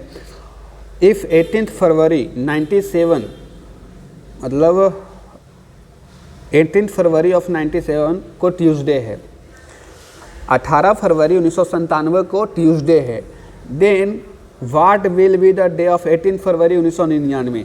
1999 में बताओ 18 फरवरी 1999 में कौन सा दिन पड़ेगा। 4 ऑप्शन है, मंडे, ट्यूसडे, ट्यूसडे, फ्राइडे। कैसे बनाओगे आप, यहाँ पर 2 साल का गैप है, 1999 1997, 2 साल, पूरे 2 साल का गैप है। 2 साल का गैप है तो बहुत ज़्यादा लंबा गैप हो गया ना। बेसिकली यह जो क्वेश्चंस है ना, रेफरेंस कैलेंडर का है, और यह कॉन्सेप्ट तो मैंने आपको सिखाया नहीं है, रेफरेंस कैलेंडर वाला। ठीक है, क्या होता है रेफरेंस कैलेंडर, कॉन्सेप्ट है, कैलेंडर चैप्टर का ही एक टॉपिक है। उसमें रेफरेंस कैलेंडर में पढ़ना क्या होता है, टोटल 3 केसेस पढ़ने होते हैं, 3 केसेस, जिनमें से ये पहले केस का ये क्वेश्चन है। इस तरीके का क्वेश्चन रेफरेंस कैलेंडर टॉपिक से आता है, ये वाला। ठीक है, तो ये पहले केस का क्वेश्चन है। इसमें इस तरह के क्वेश्चन में आप कॉमन चीज़ पाएंगे कि यहाँ पर जो साल होगा ना, साल, 2 साल का अंतर होगा, 10 साल का अंतर होगा, 15 साल का अंतर होगा। ठीक है, अब आपसे बोलेंगे हम कि आज 22 फरवरी 2022 को मंडे है, तो बताओ आज से 200 साल बाद या फिर 20 साल बाद 1999 में सेम डेट को कौन सा दिन पड़ेगा। तो 20 साल बाद कौन सा डेट पड़ेगा, दिमाग है, कैलकुलेटर थोड़ी है, कैसे काउंट करोगे। तो ये रेफरेंस कैलेंडर का कॉन्सेप्ट है। जब साल का गैप 2 या 2 से ज़्यादा हो तो रेफरेंस कैलेंडर वाला कॉन्सेप्ट यूज़ करते हैं हम लोग। ठीक है, अभी ऊपर में जितने सारे क्वेश्चन किए वहाँ पे साल का गैप 1 साल था या 1 साल से कम था, 1 महीने का था, तो उस सब में थोड़ा सा कंसेप्ट बेसिक वाला यूज़ हो जाता है। अब यहाँ पर चूँकि ये साल का जो गैप है ज़्यादा है, 2 साल का है, अब 2 साल निकालने लग जाओ 18 फरवरी से 18 फरवरी तो पानी पानी हो जाओगे। वैसे मैं दोनों कॉन्सेप्ट को समझाता हूँ, पहले कॉन्सेप्चुअल तरीके से समझाता हूँ, फिर ट्रिक में बताऊँगा। ठीक है, कंसेप्चुअल तरीका क्या है, अगेन वही रिपीटेशन। देखो 18 फरवरी 1997 को ट्यूसडे था, तो बताओ 18 फरवरी 1999 को क्या पड़ेगा। तो देखो 1997 से जाने के लिए आपको बेसिक सा दिमाग लगाना है, 98 से गुजरना पड़ेगा, तब से 1999 पहुँचोगे। 97 के बाद 98, देन 99, तो सबसे पहले 98 निकालना, उसके बाद 99 निकलेगा। पहले 98 निकालो, 1997 के बाद 98 निकालो कि 18 फरवरी को क्या पड़ रहा है 98 में। तो 1997 18 फरवरी को ट्यूसडे है, फाइन। अब आपको इतना भी पता है एक साल में 365 दिन होते हैं और हर 364वां दिन रिपीट करता है। हर 364वां दिन रिपीट क्यों करता है? क्योंकि 364 दिन यानी 52 वीक्स, एंड वीक्स कितने भी रख लो, वीक्स हमेशा रिपीट करते हैं, 52 वीक्स होता है। तो बेसिकली क्या हुआ, 18 फरवरी 1997 में 364 दिन करेंगे ना, तो 364 दिन अगर आप तुम ऐड करते हो तो मतलब लगभग एक साल बाद, एक साल में एक दिन कम, 364 दिन। तो 17 फरवरी 1998 को भी ट्यूसडे होगा, 17 फरवरी 1998 को भी ट्यूसडे होगा। अगर 18 फरवरी 1997 को ट्यूसडे है तो इससे 364 दिन बाद यानी 17 फरवरी 1998 को भी ट्यूसडे ही होगा।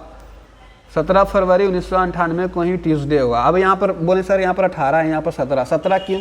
क्योंकि हमने 364 दिन जोड़ा है, ना कि 365 दिन। अगर 365 दिन जोड़ते तब यहाँ पर 18 फरवरी लिखते, लेकिन 365 दिन में एक दिक्कत है। 365 दिन में क्या होता है, 52 वीक्स एंड 1 डे होता है, इसीलिए 365 दिन हम लोग कंसिडर नहीं करते हैं। 364 दिन में एग्जैक्ट 52 वीक्स होता है एंड वीक्स हमेशा रिपीट करता है।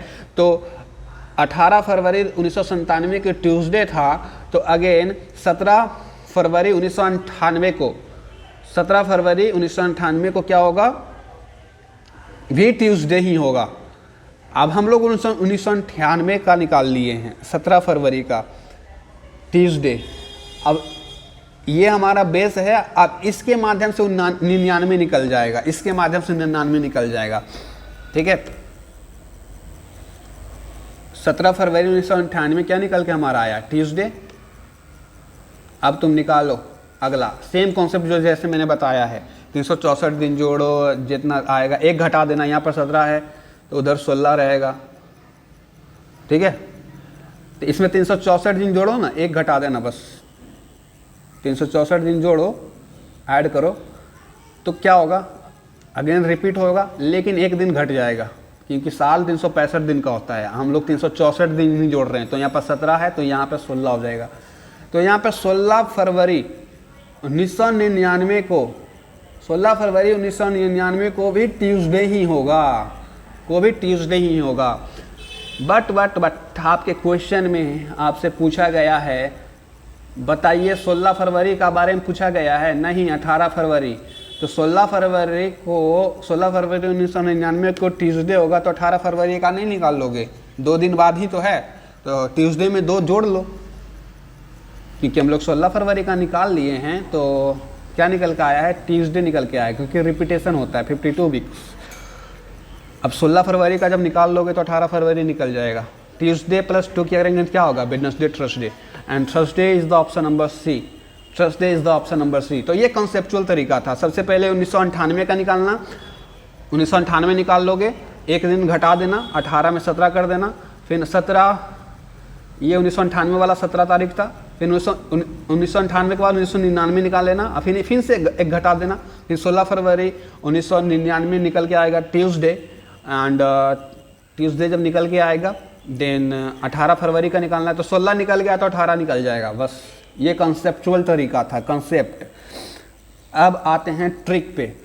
Trick is very very easy.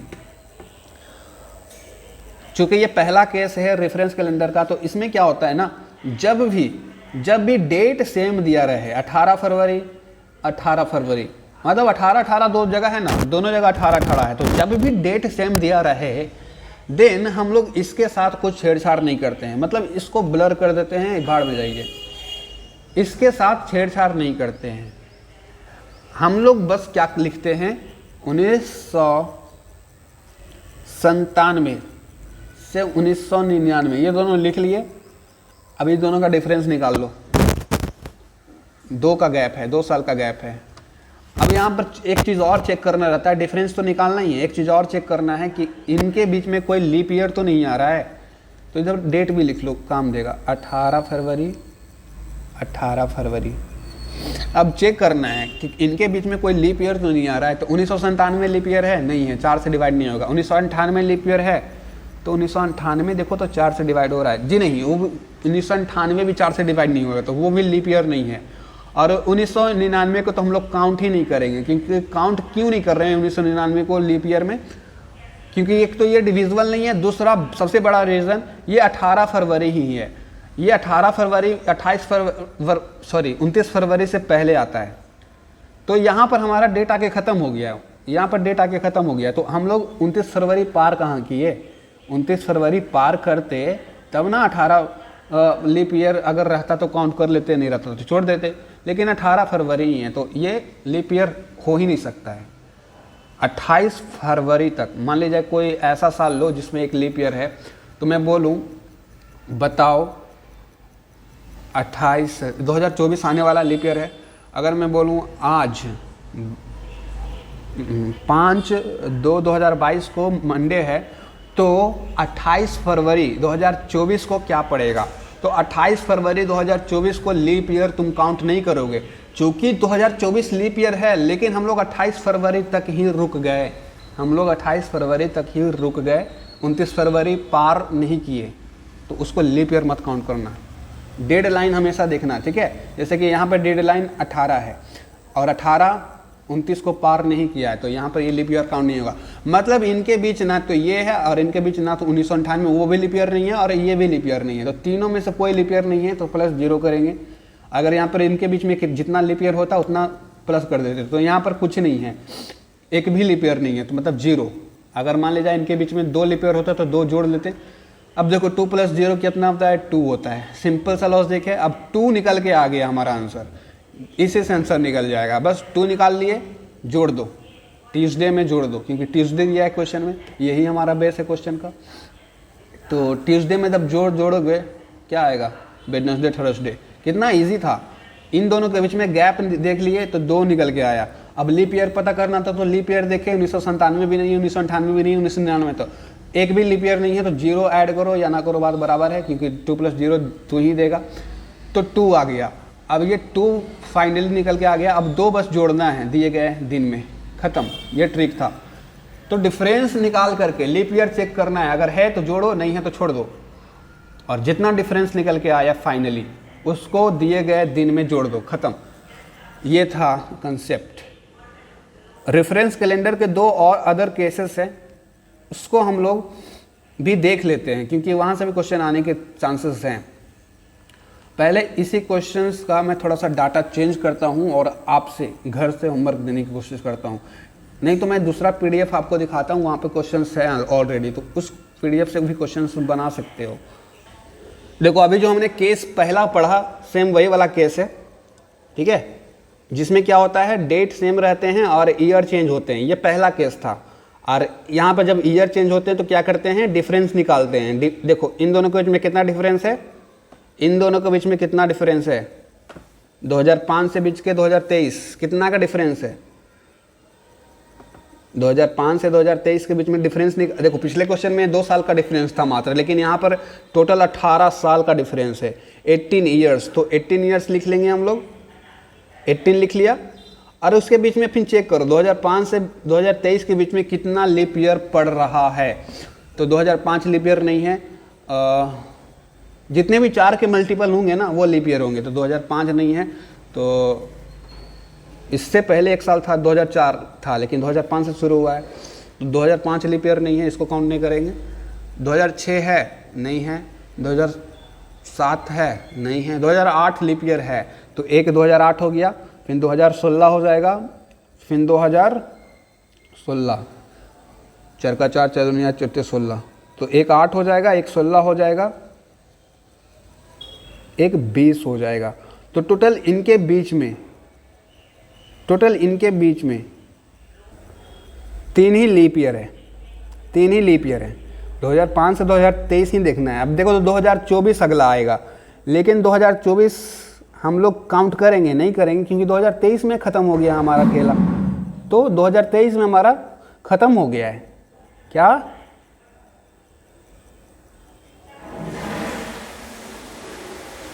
ख़त्म हो गया। तो यहाँ पर 18 डिफरेंस निकाले थे और 3 ईयर करना है। यहाँ पर 4 ईयर जो किया गया 3 ईयर करना है। 18 3 कितना होता है 21। अब 21 दिन बाद जो आएगा, ट्यूसडे में 21 जोड़ दो, वही आंसर होगा। ट्यूसडे में 21 जोड़ दो, वही आंसर होगा।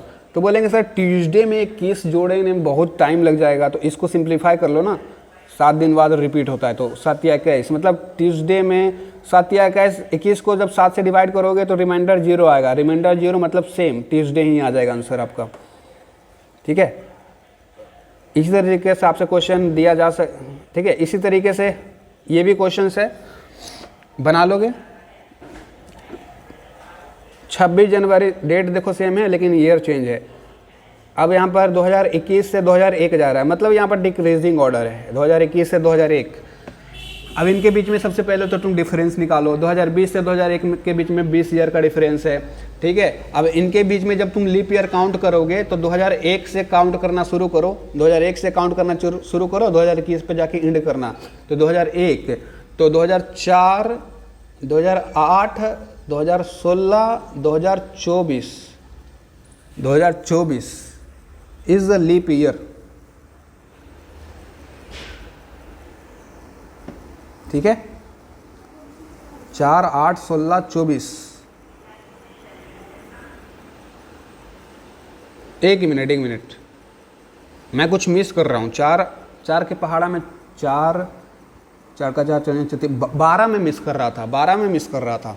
और यहाँ पर सोल्यूशन में लिखा भी गया है, देखो इतने लीप ईयर होंगे, 2004 लीप ईयर होंगे, 2008 लीप ईयर होंगे, 2012 लीप ईयर होंगे, 2016 लीप ईयर होंगे, 2020 लीप ईयर होंगे। तो टोटल कितने लीप ईयर आ जाएंगे रास्ते में? 5 लीप ईयर। इनके रास्ते में टोटल 5 लीप ईयर आ गए।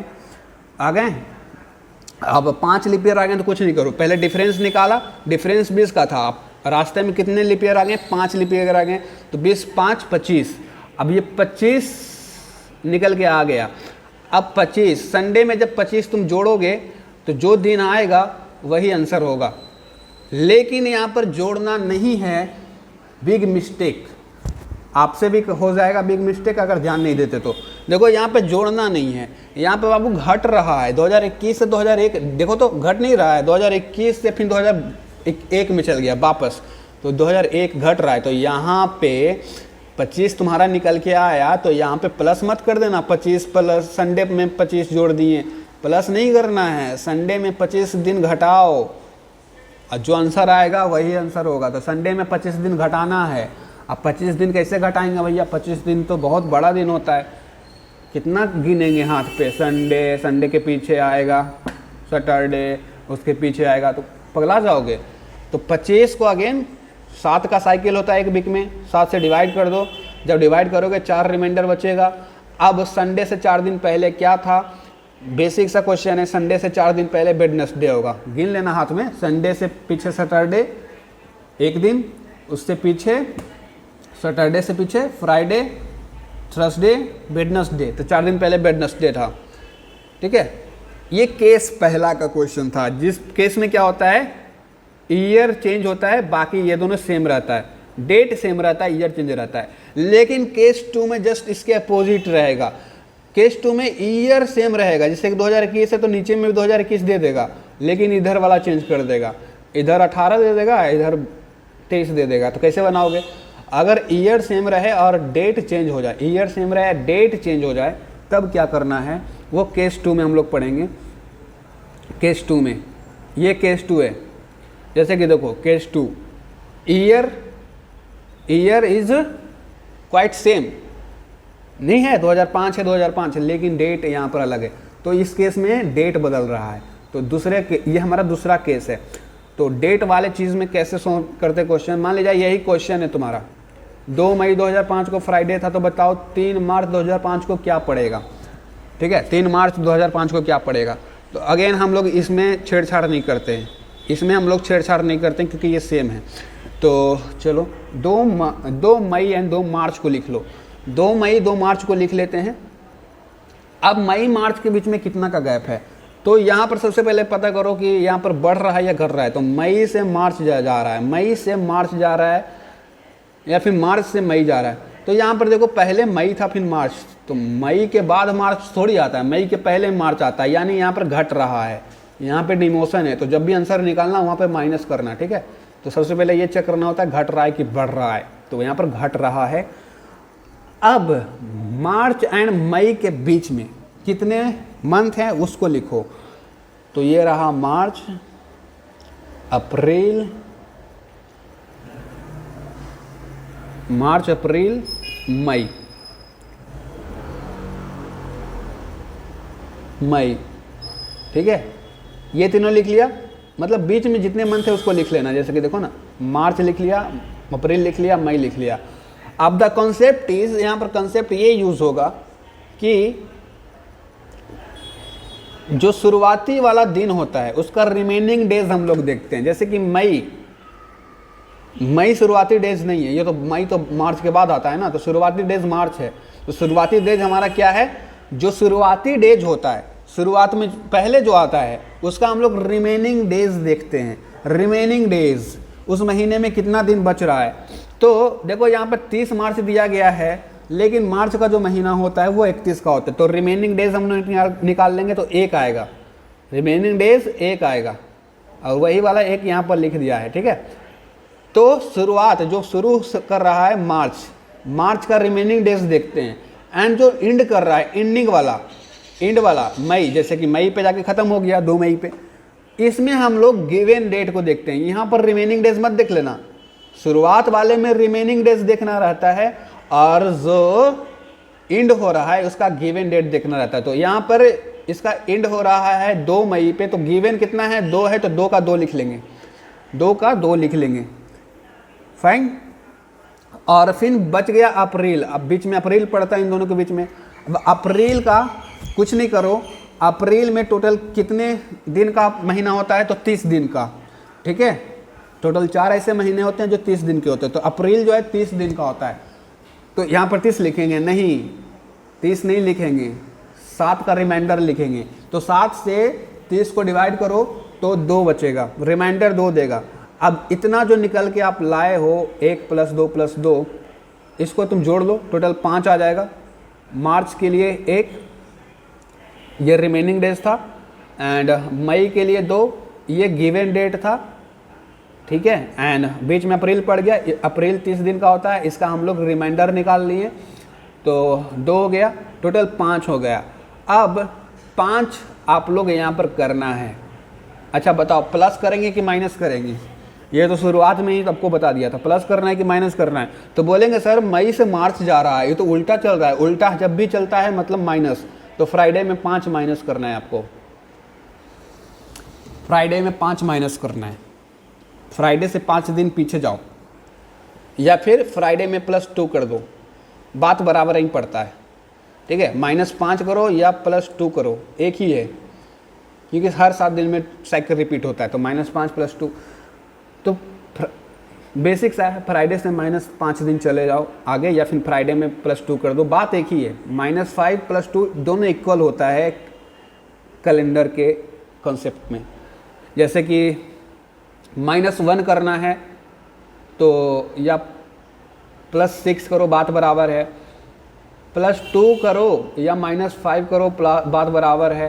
+3 करो या +-4 करो, बात बराबर है। ऐसे 7 का कॉम्बिनेशन बन रहा है, मतलब बात बराबर है। तो फ्राइडे से 5 दिन पीछे जाएंगे बाबू, तो आंसर आएगा Sunday. Sunday is the answer, Sunday is the answer. अब वही उसी कॉन्सेप्ट पे ये क्वेश्चन तुम घर से बना के लाओगे। देखो यहाँ पर ईयर चेंज है, लेकिन डेट अलग अलग है। तो ये केस नंबर 2 है हमारा। अब यहाँ से क्या करना, तुम यहाँ से सबसे पहले देखना घट रहा है कि बढ़ रहा है। तो फरवरी से मई जा रहा है, तो यहाँ पे प्लस हो रहा है, यहाँ पे प्लस हो रहा है, तो ध्यान देखना आंसर में हम लोग प्लस करेंगे, ठीक है। तो सबसे पहले तो ये निकालो इनके बीच कितने मंथ है, उसको लिख लो। तो फरवरी के बाद आता है मार्च के बाद आता है अप्रैल, उसके बाद जाके लास्ट में मई आता है। तो इतने मंथ हैं। अब चूँकि फरवरी स्टार्टिंग है, तो स्टार्टिंग वाले केस में हम लोग रिमेनिंग डेज देखते हैं, रिमेनिंग डेज। तो 20 फरवरी या फरवरी कितने महीने का होता है, तो 28 या 29। तो 28 या 29, ठीक है। अब ये 28 वाला फरवरी है, ये 29 वाला फरवरी है, कैसे पता करेंगे? तो देखो ये क्या लीप ईयर है? तो बोलेंगे जी सर ये लीप ईयर है, मतलब ये 29 फरवरी वाला साल है, 29 फरवरी वाला। तो यहाँ पर 20 है और टोटल रिमेनिंग डेज कितने थे? 9। रिमेनिंग डेज 9 लिख लिए, क्योंकि शुरुआत जो करेंगे उसका रिमेनिंग डेज। एंड जो एंड कर रहे हैं हम लोग 10 मई, एंडिंग वाले में केस में हम लोग रिमेनिंग डेज नहीं लिखते हैं, जो गिवन रहता है वही लिख देते हैं 10। अब बीच वाला, इन दोनों के बीच में मार्च भी आता है, अप्रैल भी आता है।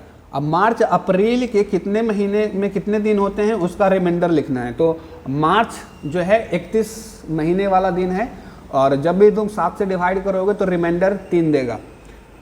31 को 7 से डिवाइड करोगे ना, तो देखो सच्चे को 28 कट गया, लेकिन रिमाइंडर 3 बच गया, तो 3 दिया। अब अप्रैल होता है 30 महीने वाला दिन, तो इसको 7 से डिवाइड करोगे 2 देगा, रिमाइंडर 2 देगा। अब सबको जोड़ोगे 24 देगा। अब संडे, क्योंकि हमको पता है यहाँ से बढ़ रहा है तो प्लस करना है, संडे में 24 दिन जोड़ दो। संडे में 24 दिन जोड़ोगे ना तो वेडनेसडे आंसर आएगा, लेकिन 24 दिन जोड़ते जोड़ते आपकी हालत ख़राब हो जाएगी, आपका हाथ कम पड़ जाएगा। तो अगेन हम लोगों को भी पता है 7 दिन बाद रिपीट होता है, तो 24 दिन, तो 7 से डिवाइड कर दो। 7 से डिवाइड करोगे बाबू 3 देगा, 3 देगा। देन 24 दिन जोड़ने के बजाय आप 3 दिन जोड़ोगे ना तो वही सेम आंसर आएगा। संडे में 24 दिन जोड़ो तो भी वेडनेसडे ही देगा, संडे में 3 दिन जोड़ो तो भी वेडनेसडे ही देगा। That's it.